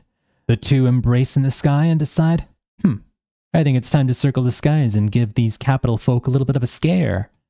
So Daemon and Rhaenyra circle the skies of King's Landing, and the people of King's Landing begin to panic that there's 2 dragons in the skies that could potentially burn them all to a crisp. Panic erupts in the streets. People flee the city. Alicent scrambles and sends ravens to all the loyal lords in the realm in hopes of seeking their help. The scrambling, however, is ultimately undone by the Goldcloaks, who, in secret, have always been loyal to Daemon, as the Goldcloaks decide to turn on the Greens, murdering Alicent's brother, Gwaine Hightower. And so, Adam Valerian, Nettles, Hugh Hammer, and Ulf the White also decide to accompany Rhaenyra and Daemon as they circle the skies of King's Landing, threatening them with blood and fire should anyone intervene into what's about to happen. With the Greens surrounded by 6 dragons and no way out, Alicent Hightower and her father, Otto Hightower, surrender the city of King's Landing to Rhaenyra. They surrender the realm and the Iron Throne to Queen Rhaenyra. Thus, the capital falls, and Team Black is victorious. Before giving up the crown to her stepdaughter Rhaenyra, Alicent pleads with Rhaenyra one last time to help resolve the succession through the Lords of Westeros.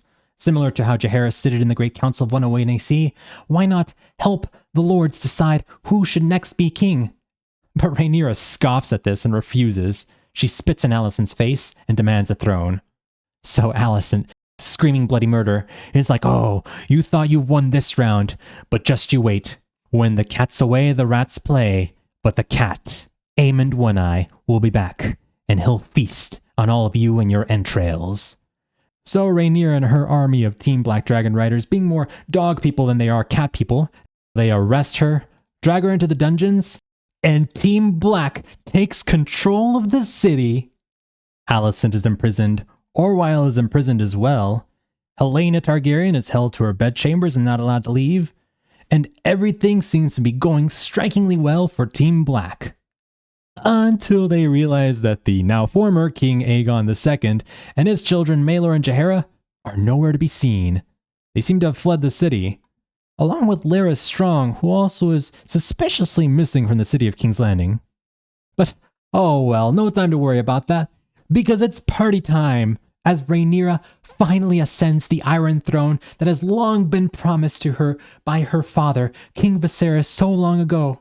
Oh, yes, it's finally time for my good girl Rhaenyra to finally sit the Iron Throne that has long been hers, that she has been deserving of, that she has earned. Rhaenyra sits on the Iron Throne and is officially, now for the entire realm, the Queen of Westeros. Until Rhaenyra lifts her palm up from the throne she is sitting on, and she sees blood on her hands. Oh snap. The Iron Throne has rejected her. Elsewhere across the realm, Aemond One-Eye and Criston Cole, along with their Team Green King's Landing force, finally arrive at Harrenhal and take everyone there prisoner, including Sir Simon Strong. Things seem to be going pretty well for Aemond as they celebrate with a pizza party, until word reaches Harrenhal that King's Landing has fallen to Rhaenyra. Aemond, pissed off that this has happened, and also pissed off that there's pineapple on his pizza, who would do this, lashes out and kills all the remaining members of the Strong family, including Sir Simon. Rip. All of them die, except, strangely enough, for Alice Rivers, who allegedly manages to beguile and enchant Aemond One-Eye, perhaps with love potions, perhaps with dark arts, or maybe perhaps with just her natural charm. Who knows? But regardless, she charms Aemond enough to have Aemond take Alice to bed with him. Meanwhile, further north in the Riverlands, Roderick Dustin of Barrowtown marches south with several thousand Northmen, the famed Winter Wolves that are loyal to Rhaenyra. They link up with Sabbath Frey here at the Twins, and they march south, intending to rout out the remaining Jason Lannister forces here in the Westerlands, which they successfully do in a bloody battle in the God's Eye known as the Fish Feed. After the fall of a lot of Team Green forces here, much thanks to Sabbath Frey, the Winter Wolves, and Roderick Dustin's Barrowtown forces, Aemond One-Eye is livid that more and more people along the Riverlands and the Westerlands are falling to Rhaenyra's hands. So Aemond decides right then and there that it's high time to march on King's Landing and help reclaim the city of King's Landing from his quote-unquote bitch sister. Criston Cole calls Aemond's strategy a suicide mission, as despite Aemond currently riding the most fearsome dragon in all of Westeros, that being Vhagar, it's still one dragon against the 6 that are currently defending King's Landing. So Criston instead advises abandoning Harrenhal and retreating south to link up with Daeron and Tessarion and regrouping there. However, Aemond is not all about those craven courses.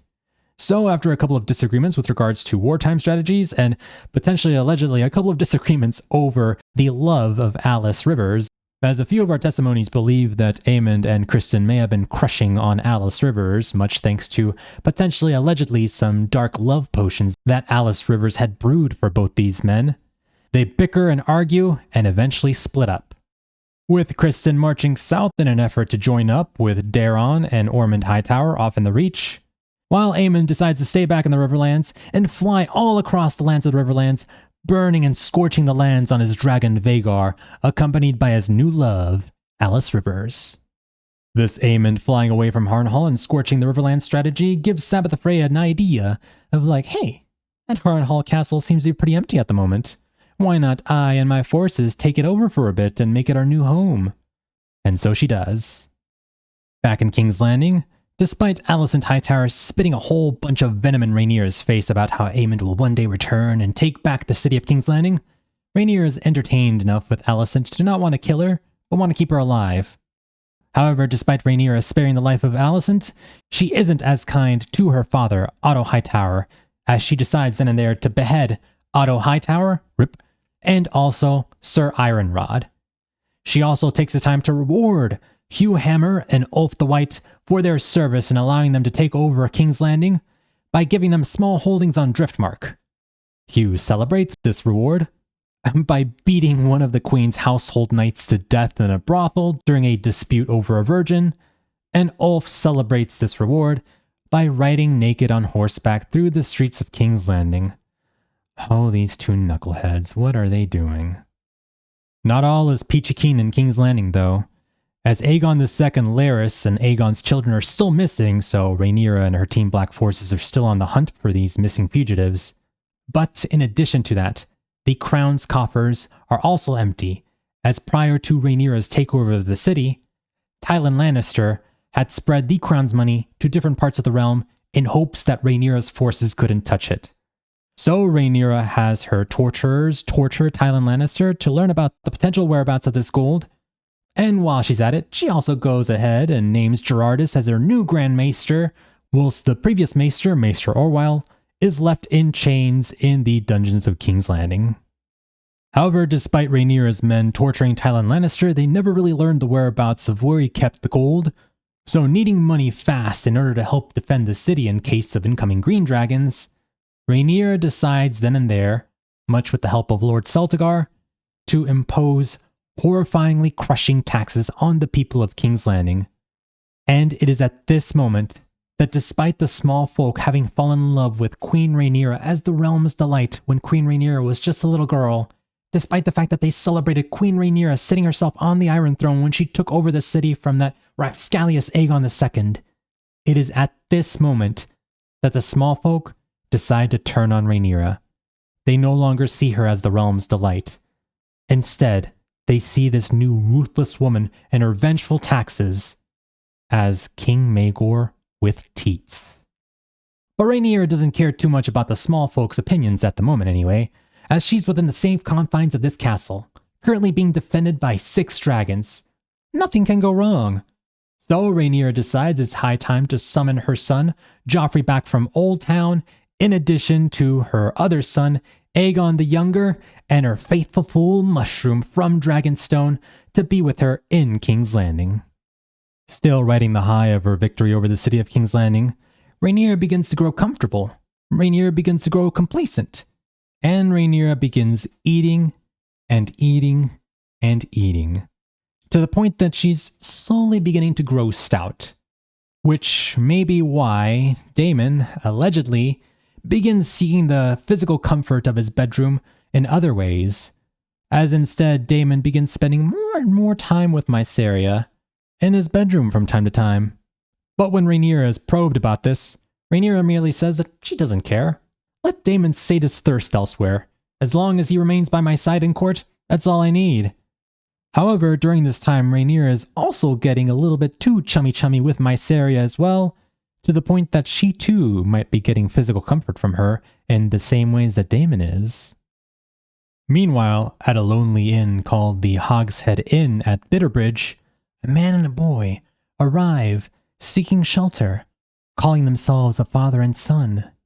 That is, until this father-son duo is recognized as fellow Kingsguard member Rickard Thorne and young Prince Maelor Targaryen, Maelor the Fugitive, Aegon's young boy who was scarred for life during the Blood and Cheese incident. Rickard, fleeing Bitterbridge after being recognized by the masses, takes the boy Maelor with him and cuts down anyone who blocks his path as they try to escape, until a crossbow bolt catches Lord Rickard in the throat, throwing him off of his horse.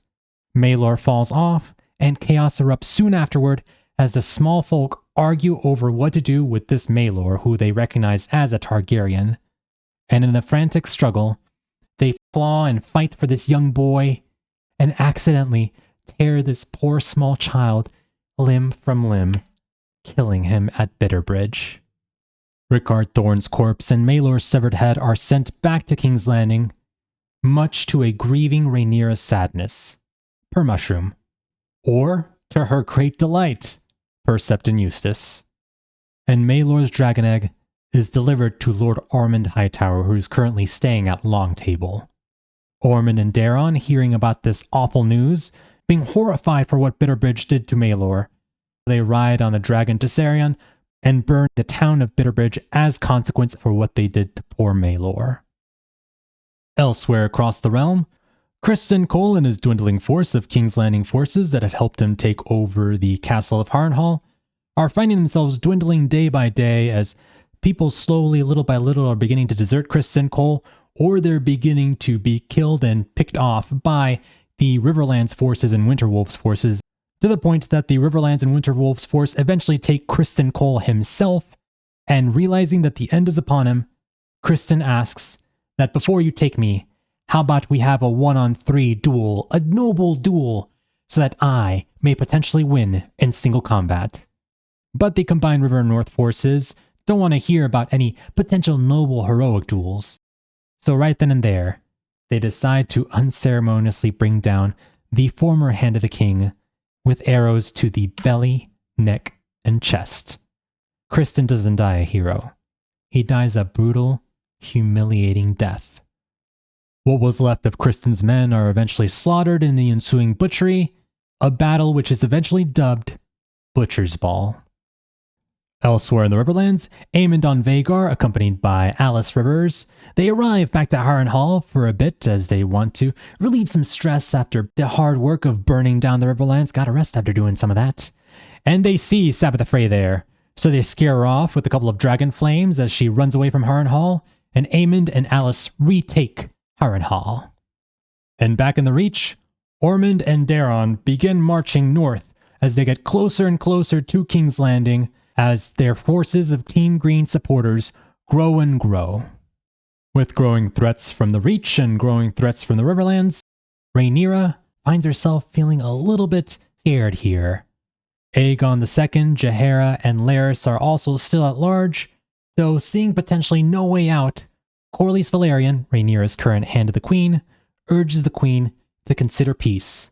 Offer pardons to the Baratheons, Hightowers, and Lannisters, send Alicent and Helaena into the custody of the faith, and exile Aegon and Aemond to the Wall. Just find a way to please stop this war before it's too late. But Rhaenyra refuses. She wants Aegon, Aemond, Daeron, and all their dragons dead. No half measures.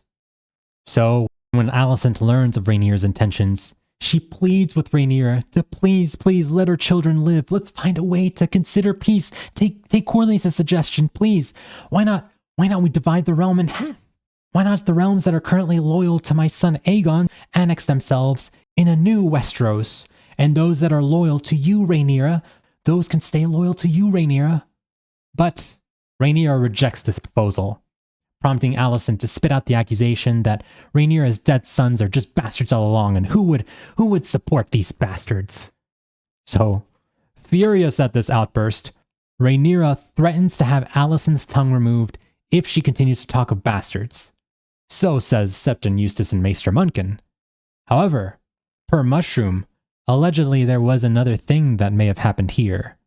See, during Rhaenyra's entire time here in King's Landing, she's begun to grow chummier and chummier with Mysaria, to the point that Rhaenyra listens to everything Mysaria says now. And it is here, per Mushroom, where Mysaria allegedly tells Rhaenyra to send Alicent and Helaena off to a brothel, so that they could be impregnated with the bastards they so too love to speak of. So, taking Mysaria's advice gleefully, Rhaenyra allegedly, per this testimony, does just that, and sends Alicent and Helaena off to a brothel, so that the people of King's Landing can have their way with these women. A testimony which, personally, I don't think actually happened, but, I mean, it would be very, very dark and intriguing, that's for sure. However, regardless of what Rhaenyra may have or have not potentially done to Alicent and Helaena, Rhaenyra knows that the jig will be up soon. Aemond and Daeron are on their way with the growing force of Team Green supporters, and they're on their way to King's Landing with their dragon Viserion. And despite Rhaenyra having 6 dragons, she just cannot take any chances with any potential threat, no matter how small it may seem at the moment. So, Rhaenyra orders Daemon on Caraxes to accompany Nettles so that they may fly over to the Riverlands in hopes of rooting out Aemond and Vhagar, as despite Aemond and Vhagar now currently making Harrenhal their home, they actually don't spend too much time in Harrenhal, as again they go back and forth in burning down the Riverlands before returning either to Harrenhal or to a different site along the Riverlands.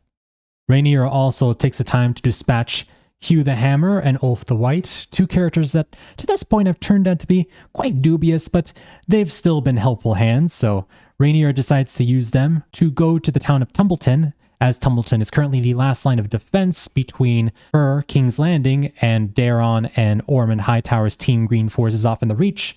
So, Hugh and Ulf do just that, flying over to Tumbleton in order to stand between Daeron's Tessarion and Rhaenyra's Syrax.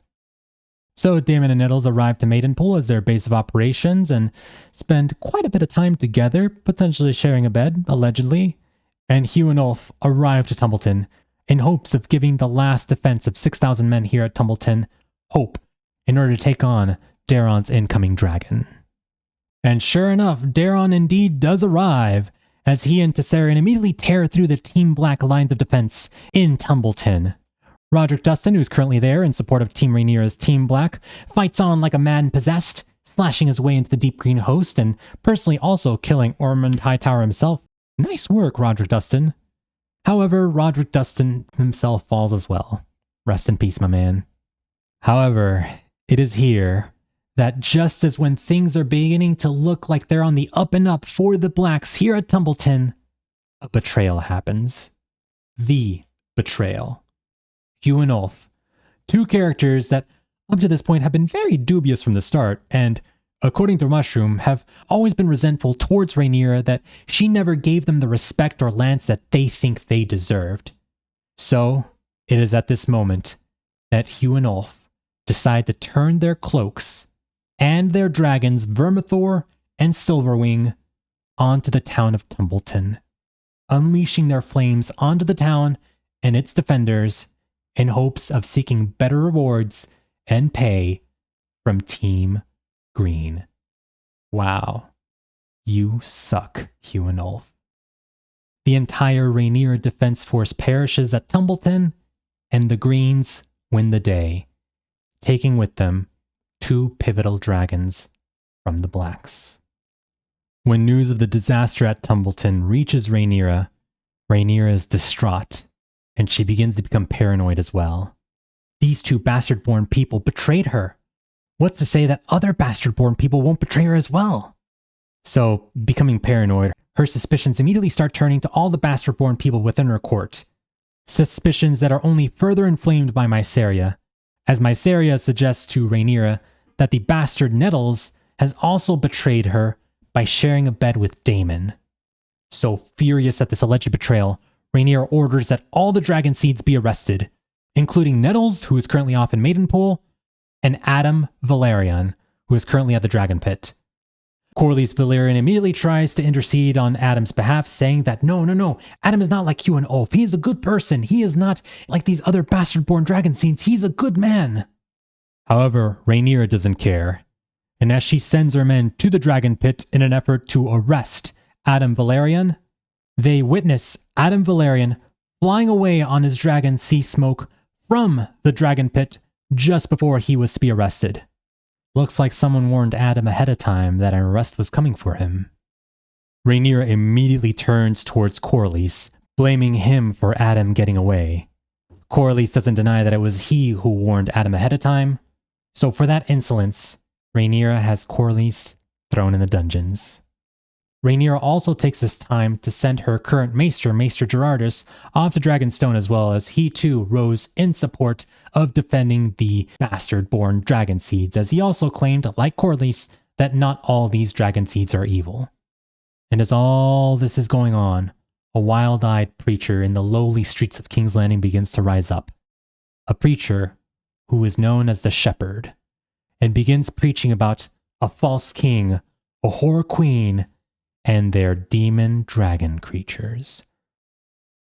So Rhaenyra, currently being in a arrest all bastards kind of mood, which does occasionally include a kill all bastards kind of mood from time to time, orders her gal pal Mysaria to write a letter to the Lord of Maidenpool, requesting not only the arrest, but the execution of Nettles, the bastard traitor seed. So said letter eventually does make it over to Maidenpool, and it eventually does reach Daemon's eyes, who is horrified to learn that his queen wife has stooped to such cruelty.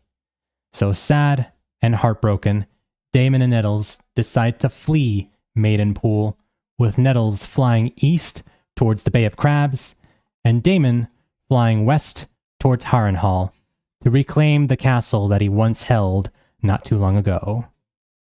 Aemond, who is currently off elsewhere in the Riverlands, doing his usual burning and pillaging of the Riverlands, is warned by his now pregnant paramour of Alice Rivers that Daemon has returned to Harrenhal. So Aemond mounts his dragon beast Vhagar and flies off towards Harrenhal to confront his uncle. And there, Aemond and Daemon, for the first time in a long time, meet face to face, man to man, dragon to dragon. They exchange a few words, a few pleasantries. "How's it going, uncle? It's been a while. I think it's high time you die." And Daemon is like, "Oh, you took the words right out of my mouth. Except it's you who's gonna die, nephew." So there, over the skies of Harrenhal, Aemond and Daemon engage in one of the most climactic dragon battles of the entire Dance of the Dragons war.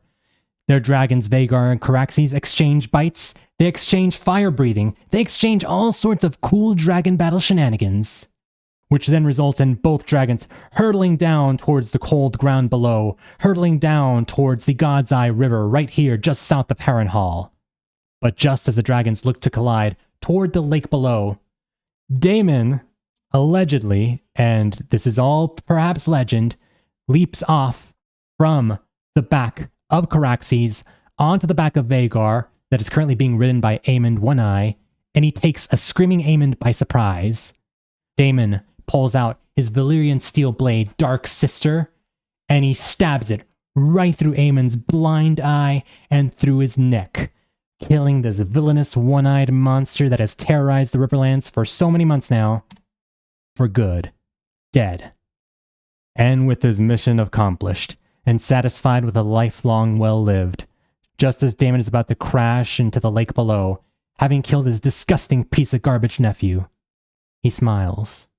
Perhaps a man who is smiling one last time, knowing that his life is about to end. Or perhaps smiling that after this, he may or may not escape from this dragon battle unscathed and fly away to his lover, Nettles. Who can say? But what we can say is that after this battle, Aemond, Caraxes, and Vhagar, one of the 3 original dragons that conquered Westeros with Aegon the Conqueror, are gone. and whether or not Daemon did truly survive this battle above the God's Eye and eventually find his way to Nettles so that they could live the rest of their lives together in peace. For the purposes of the story, neither he nor Nettles are ever seen from or heard from again. Back in King's Landing, Helaena Targaryen, who up to that point still had no idea of the death of her little baby son Maelor, has finally learned the brutal truth of what actually happened to Maelor at Bitterbridge.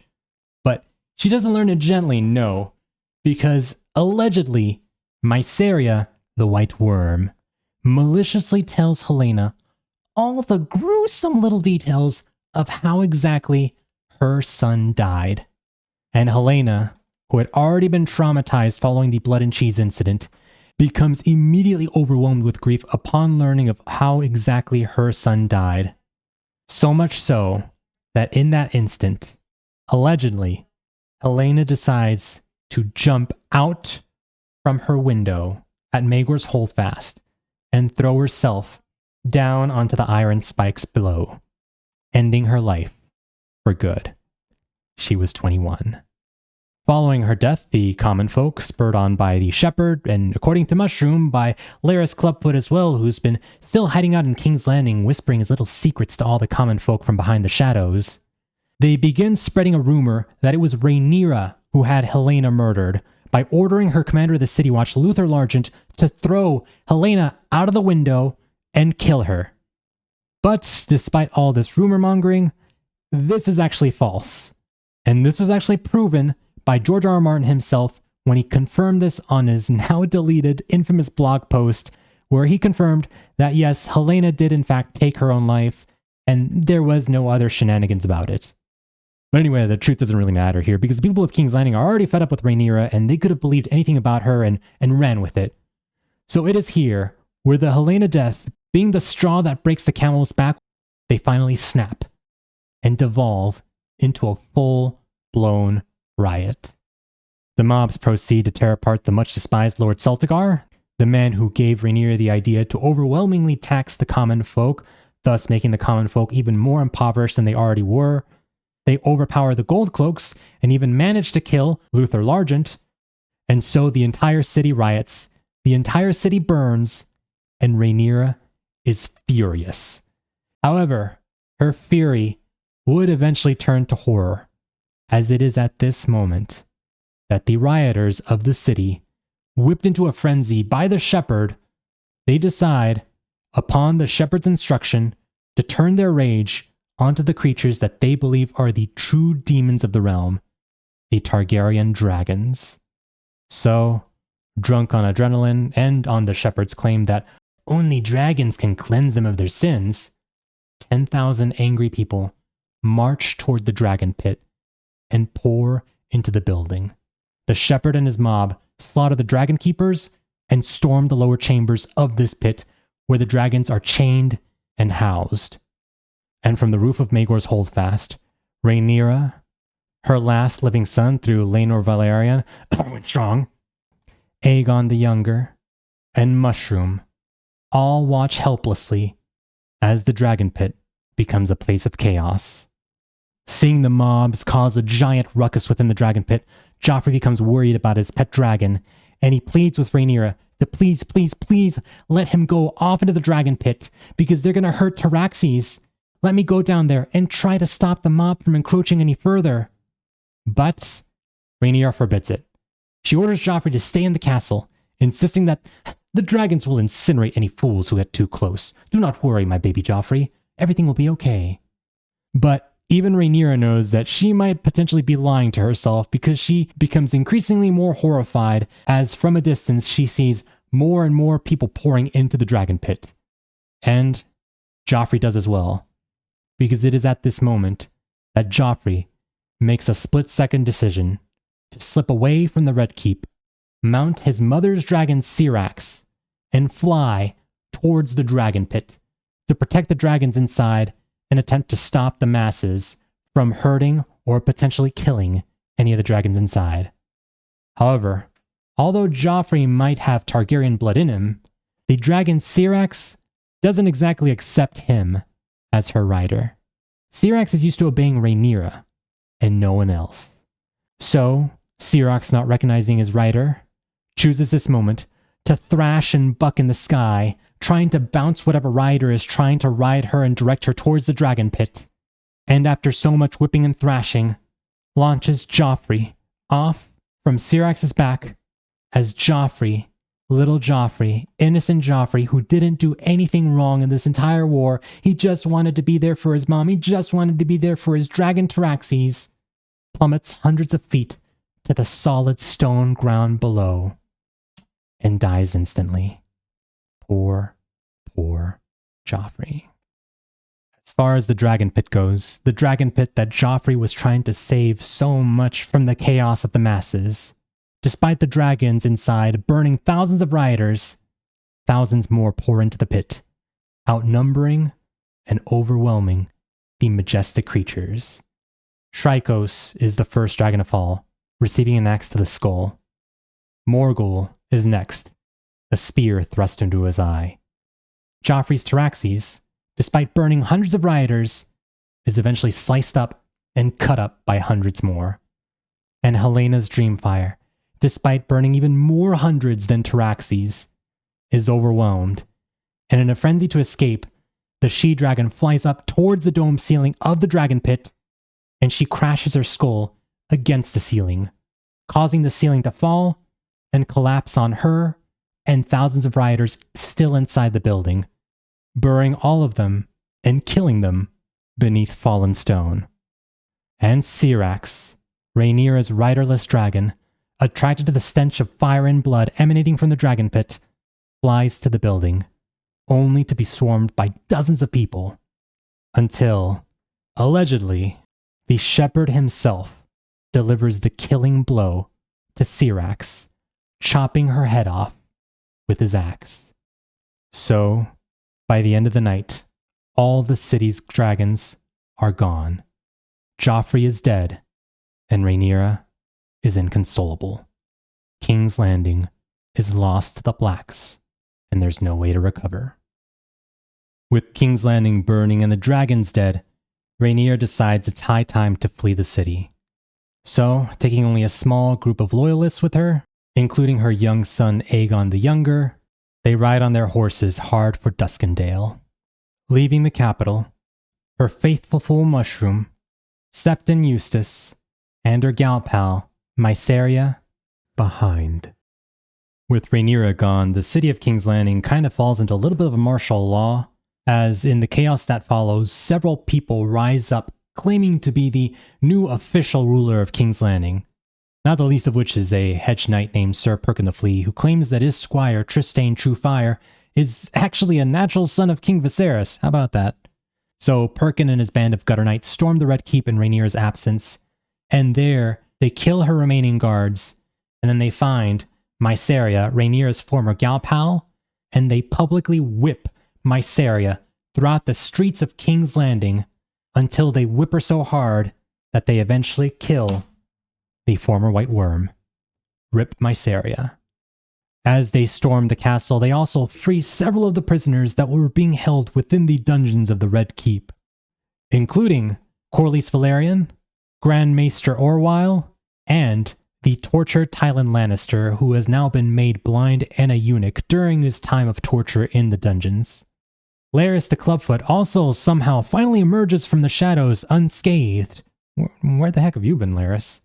As he walks freely out from his place of hiding and stands witness to Sir Perkin the Flea installing Trystane Truefire on the Iron Throne. Back at Tumbleton, despite the Team Green victory that had taken place here over the Blacks, much thanks to Hugh and Ulf switching sides, the Green force is kind of stalled out here. With Ormond Hightower dead, this host suddenly lacks the drive and leadership to continue marching forward towards King's Landing. Additionally, Hugh and Ulf, still riding high off of the adrenaline of their recent victory, have kind of grown lazy as they prefer to spend their days drinking and sleeping with maidens, and in Hugh's case, even dreaming of one day being king. But nigh on dreaming, Hugh thinks it's about time to put those dreams into action. After all, he rides Vermithor, the former dragon of King Jaehaerys, and he's far larger and more powerful than Daeron's Targaryen. So, swelling with arrogance, Hugh the Hammer crowns himself King of Westeros right there in the ruined Tumbleton. Daeron is furious to learn that this lowly former bastard dragon seed, who is a turncloak also, wants to be king. So his 13 most loyal lords, who call themselves the Caltrops, have finally had enough of Hugh's arrogance. So, without Daeron's knowledge, the Caltrops kind of begin quietly plotting the deaths of both Hugh and Ulf, who has also kind of grown to be too much of a nuisance, and they hope to rid Team Green of these two volatile, power-hungry liabilities for good. However, before the Caltrops can move forward with any potential murders, their plans are foiled when out of nowhere, Aegon Velaryon, riding on sea smoke, shows up with a force of 4,000 rivermen, which include Elmo Tully and Sabbath Frey from the twins, as they catch the entire Team Green force here at Tumbleton by surprise. Adam on sea smoke rains fire down across the camps and the ruins of the town of Tumbleton, and despite having been falsely branded as a traitor by Queen Rhaenyra, Adam Velaryon remains loyal to her cause. Adam, you're a real one, man. Hugh Hammer, scrambling to respond, calls for his warhammer and prepares to mount Vermithor, his dragon. But the moment he steps out of his campsite, Lord John Roxton, one of the Caltrops, seizes his chance and carves Hugh from groin to neck. Hugh dies before ever even reaching his dragon. Prince Daeron the Daring, again the only genuinely noble son amongst Alicent's brood, also tragically dies in his pavilion during the ruckus, allegedly consumed by fires set during Sea Smoke's attack on the Tumbleton Team Green camps. Daeron's dragon Targaryen, sensing his rider's death, thrashes about in a frenzy and engages Adam and Sea Smoke in a battle in the sky, truly living up to the phrase, a dance of the dragons. And when the flames of their battle get pretty hot enough, Vermithor, the other riderless dragon, joins in as well, as the old dragon is driven half-mad by the chaos and bloodlust. So the battle kind of becomes a three-way battle here as we delve into an intense three-way melee between these three dragons, and I'm not gonna lie, this sounds like probably the coolest dragon battle within this entire dance. Which, unfortunately, ends in tragedy, as Vermithor manages to escape just long enough from this three-way tussle and rip Sea Smoke's head off, killing Adam instantly. However, that seemed to be a last gasp for Vermithor, as both Vermithor and Targaryen both suffer fatal wounds from the battle, and eventually, they too die soon afterward, thus resulting in the death of 3 of the 4 Tumbleton dragons. With Adam's death and the death of so many of the Riverland forces that had marched south here towards Tumbleton, Team Black licks their wounds as they have been defeated. Soon afterward, Ulf the White, or Ulf the Sot more appropriately in this case, proposes that the Greens should march on to the now dragonless King's Landing, as the capital no longer has dragons to defend them, and they still have his Silverwing. So the remaining Green hosts just kind of smile and nod along with Ulf, being like, yeah, sure, Ulf, we'll go along with your plan, whatever you say. Until that night, they decide to poison to death and rid themselves of this useless, arrogant oaf of a man in Ulf for good. Unwin Peak, one of the last surviving Caltrops, the lords who had plotted to kill Hugh and Ulf, abandons the field and retreats south with the greatly decreased Team Green forces, thus officially ending the Team Green march onto the capital.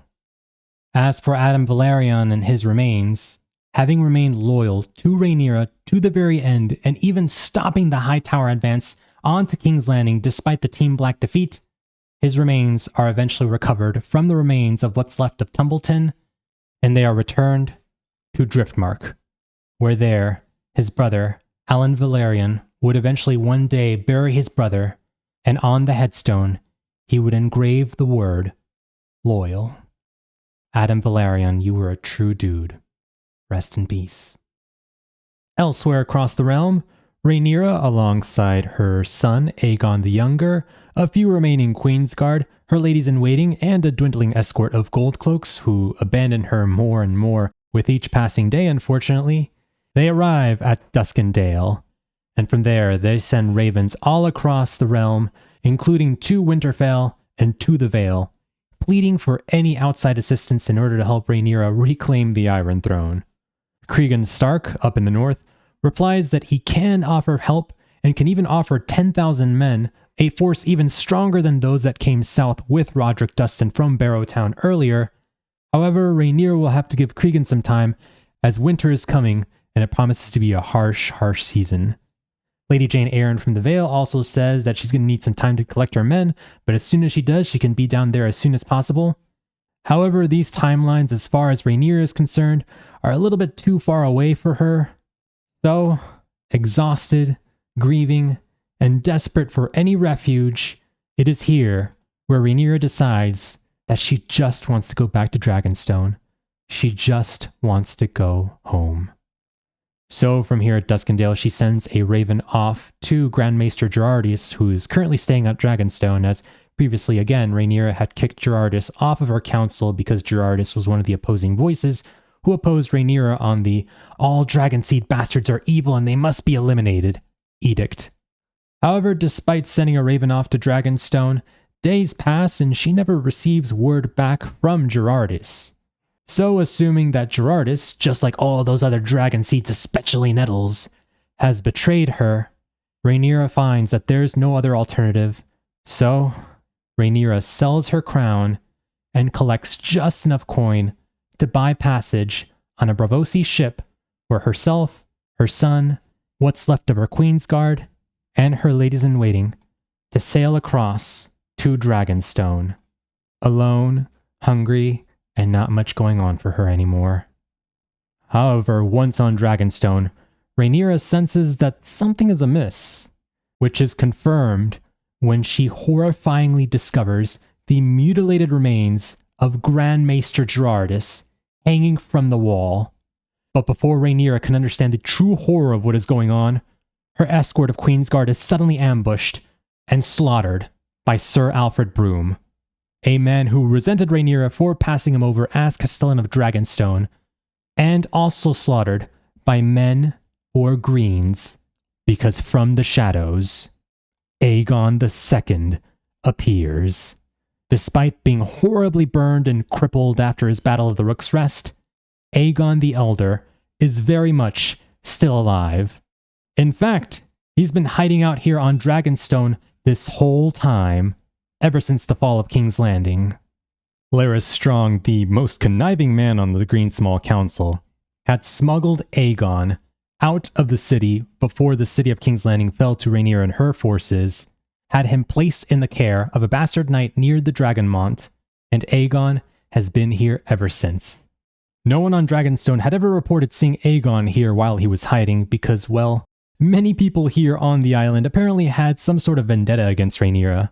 A lot of them had lost loved ones in the Red Sowing or in the Battle of the Gullet, and they held Rhaenyra responsible for those losses. So rather than shedding any more blood for their queen who has forsaken them, they decided to switch sides over to someone who allegedly promised that the bloodshed would end soon, that being Aegon the Elder. But it's not just him who's here. Oh no, because somehow, someway, so too is his majestic golden beast, Sunfire. Because yes, despite being horrifically wounded at the Battle of Rook's Rest and only a broken shadow of the glorious dragon he once was, Sunfire somehow managed to survive that battle and make his way across from Westeros mainland to Dragonstone with half a torn wing. And there, on Dragonstone, Sunfire was able to reunite with his equally broken and injured former rider in Aegon II. Also during the time that Aegon II had been hiding out on Dragonstone, Sir Alfred Broom, the man who is now a Castellan of Dragonstone and who hated Rhaenyra as well, put everyone in the castle who was loyal to Rhaenyra to the sword and attempted to imprison Baela Targaryen. However, Baela, who sensed danger was coming, managed to escape from the castle of Dragonstone and mount her dragon moon dancer in an attempt to flee from Aegon II and his incoming green forces. However, Sunfire caught Moondancer in the act of trying to escape and was able to grievously injure and kill Moondancer. Baela, despite being injured during the dragon battle between Moondancer and Sunfire, was able to survive, but is heavily injured and imprisoned on Dragonstone.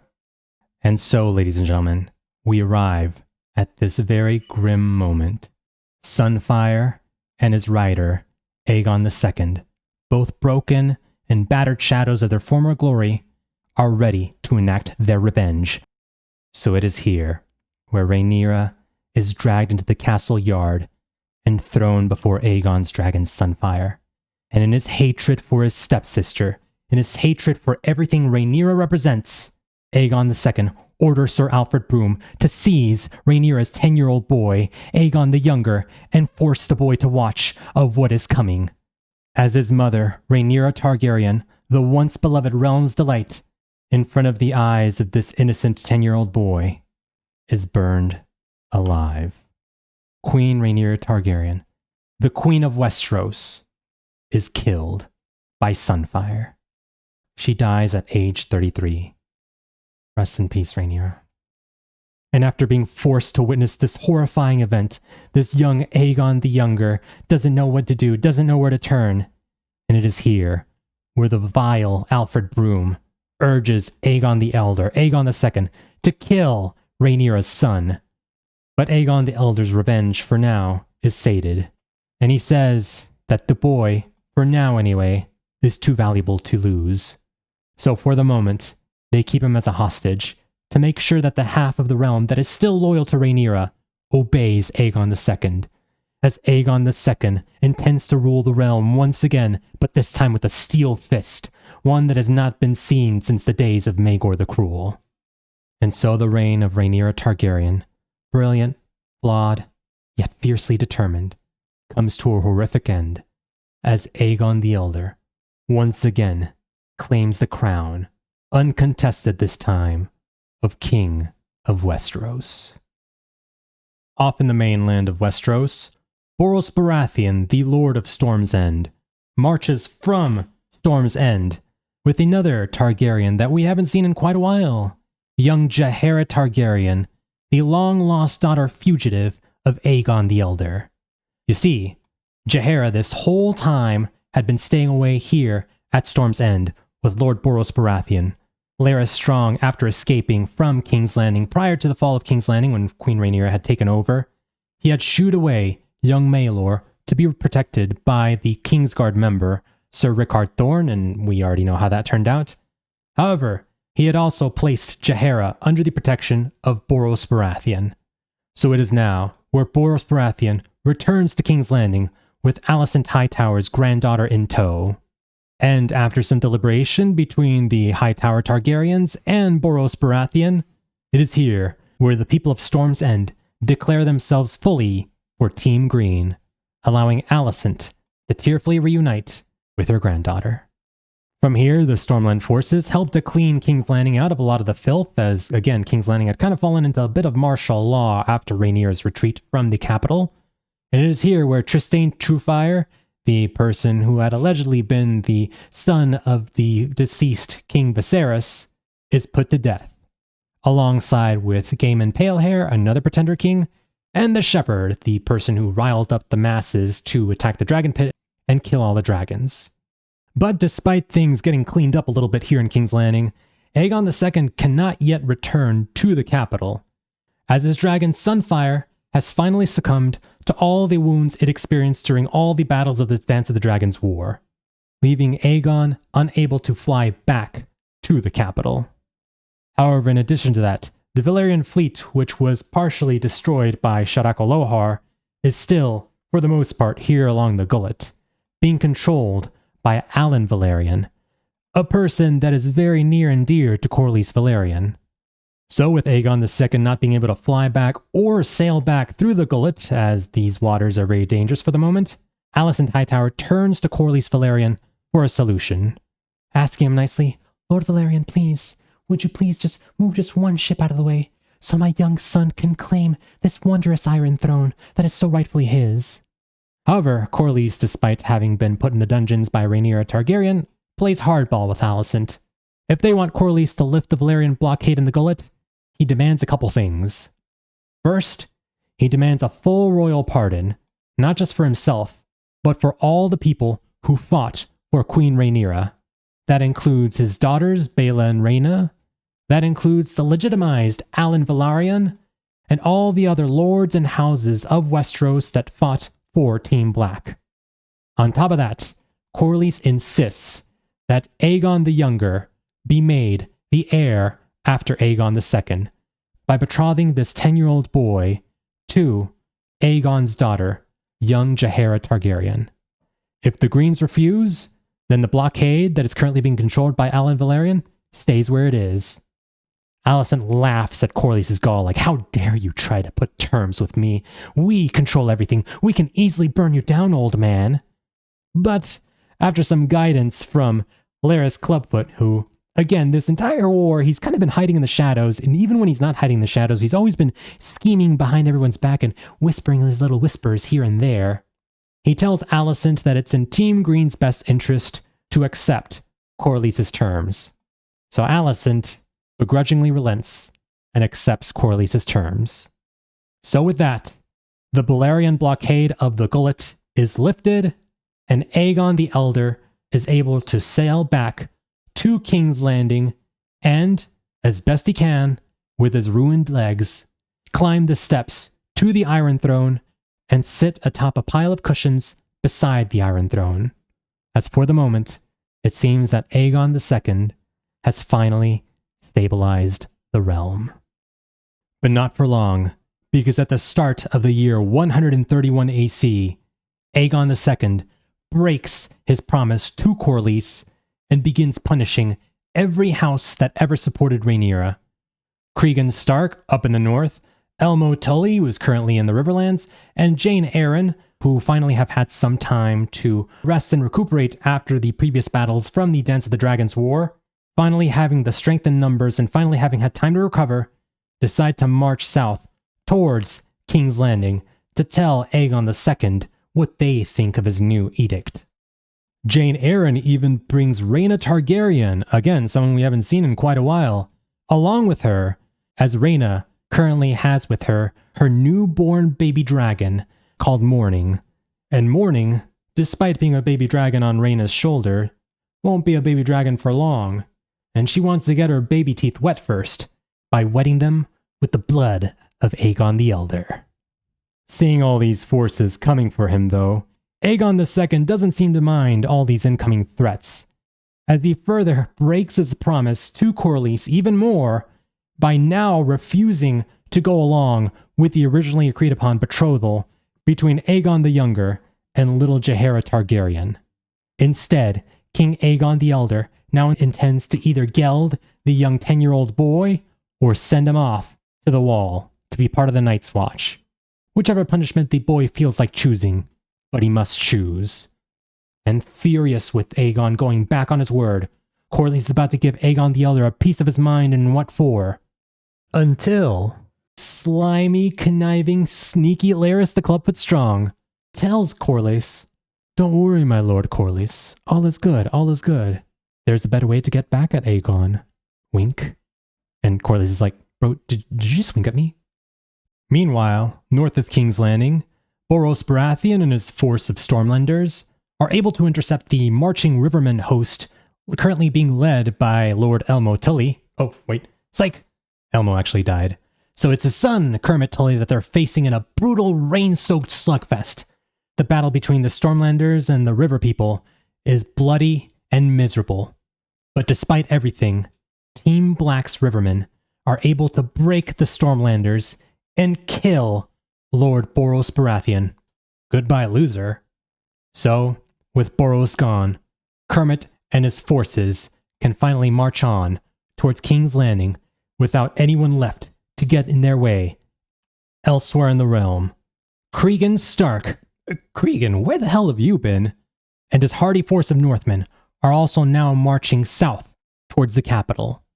So, with Cregan Stark marching with his Winterwolves, Kermit Tully and his Rivermen marching south towards King's Landing as well, and on top of that, Rhaenyra Targaryen, alongside Lady Jane Arryn and her forces of the Vale at Aegon's doorstep. Aegon the Elder suddenly finds himself feeling very, very exposed in King's Landing, especially with no dragon left to protect him. So with nowhere left to run, Corlys once again urges Aegon II to surrender. The jig is pretty much up, dude. You've got nowhere to go. Give up the city, and again, let Aegon the Younger marry Jaehaerys, you useless brat. But Alicent intervenes, refusing to fold, telling her son, no, don't listen to Corlys, don't be a coward. Show these Team Black snakes you mean business. Cut off an ear from Aegon the Younger. In fact, threaten to cut off more for every step that these river forces, northern forces, and Vale forces take towards the city. So King Aegon the Elder, ignoring all reason and choosing to indulge his mother's worst instincts, sends Sir Alfred Broom, that horrible Castellan who had forced Aegon the Younger to watch his mother die, to find the boy and mutilate him. However, before he can find Aegon the Younger, who should finally decide to grow a pair, but none other than a man who we haven't seen since the whole martial law shenanigans at King's Landing here a couple weeks ago, Sir Perkin the Flea, the man who had elevated Trystane Truefire as the false king of Westeros. So, Perkin the Flea, with his band of gutter knights, they shove Alfred Broom off of a drawbridge and onto the iron spikes below. So after this, a whole huge wave of betrayals happens here within the Red Keep of King's Landing. A lot of Aegon II's powerful remaining supporters, including some Green-aligned lords, are quietly murdered in the castle. Alicent is seized and thrown back into the dungeons. And just as Corlys was leaving the small council chamber after Aegon the Elder had ordered Alfred Broom to go hunt for Aegon the Younger, Corlys Velaryon gives Larys Strong a knowing nod. Might have been a silent signal between these two to set things in motion. And what did they set in motion, you might ask? Well, the text doesn't really tell us. But what we can say is that it just so happens that after this nod, Aegon II, feeling broken, feeling bitter, and feeling like he's about to lose the city of King's Landing once more, he decides to take a ride on his litter, to be carried to the Sept. As Aegon II, after all the injuries he's incurred during this Dance of the Dragons War, he himself can't walk anywhere, so he needs to be carried on a litter. And it just so happens that within this litter, there seems to be some fine vintage red wine here.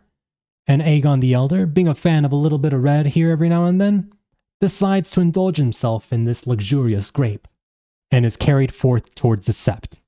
And just as the Kingsguard arrive towards the Sept, they pull back the curtain and find King Aegon II, Aegon the Elder, age 24, dead, poisoned by his enemies.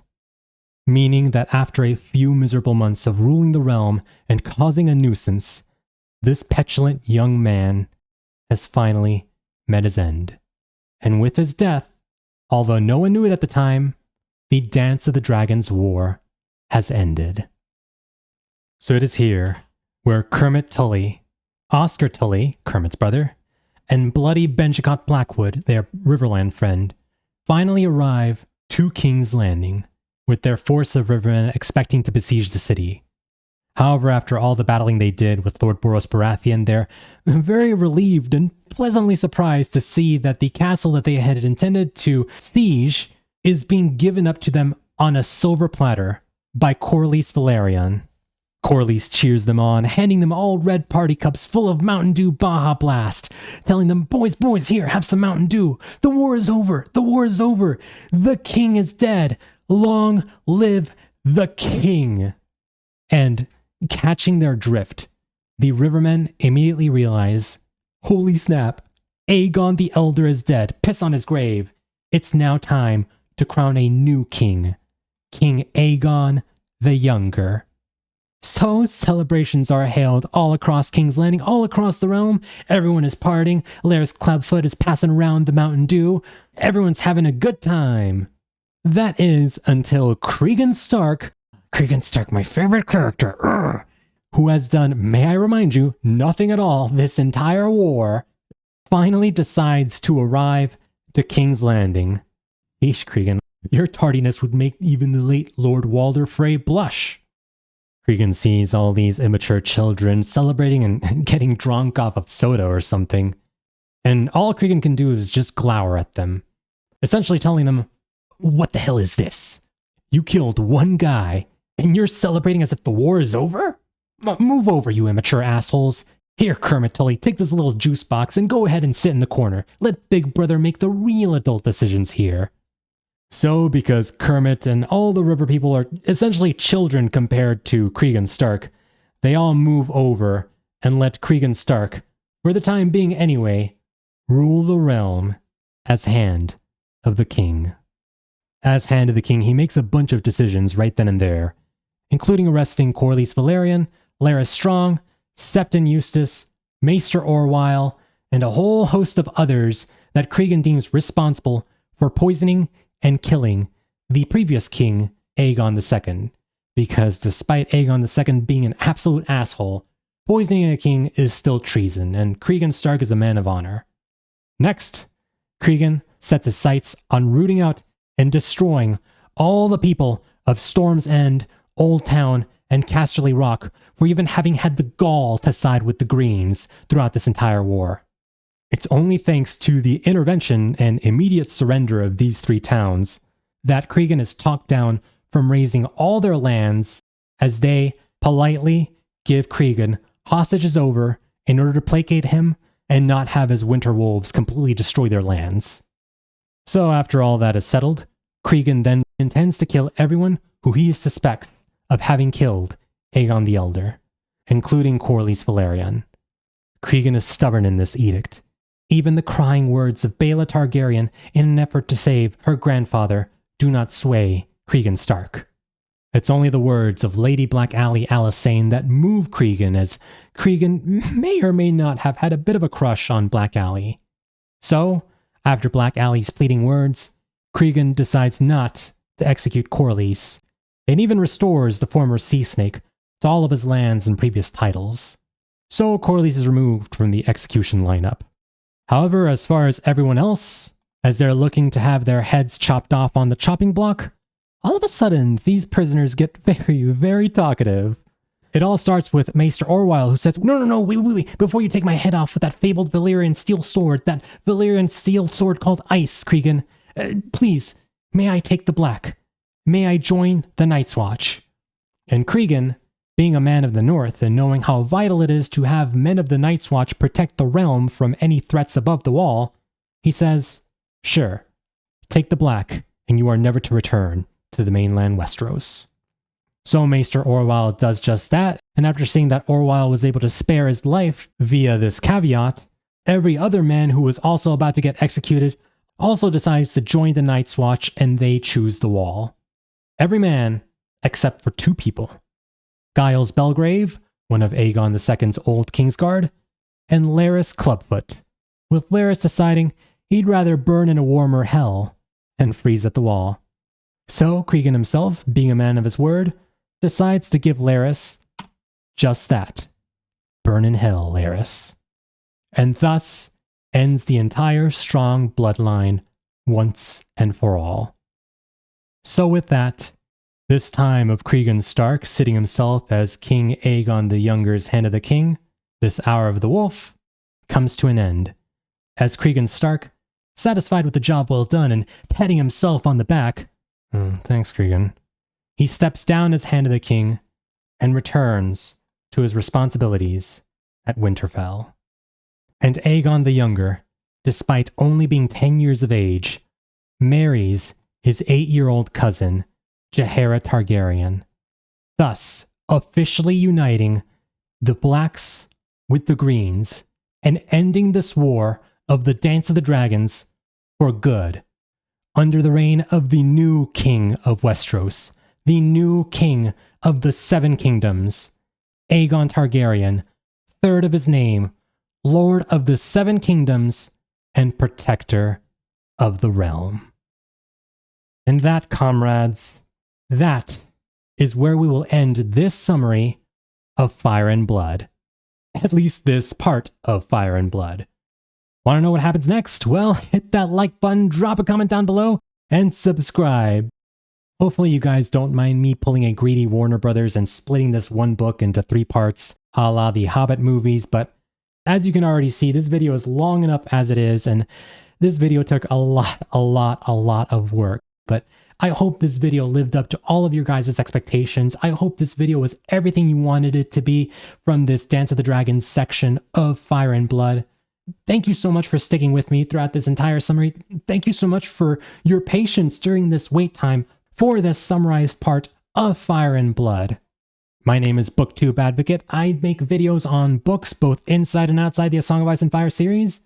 So if that interests you, definitely check out some of the other videos on this channel. But until next time, guys, thank you again so very much for watching this video until the very end. You guys are the absolute best. And until next time, the Advocate, out.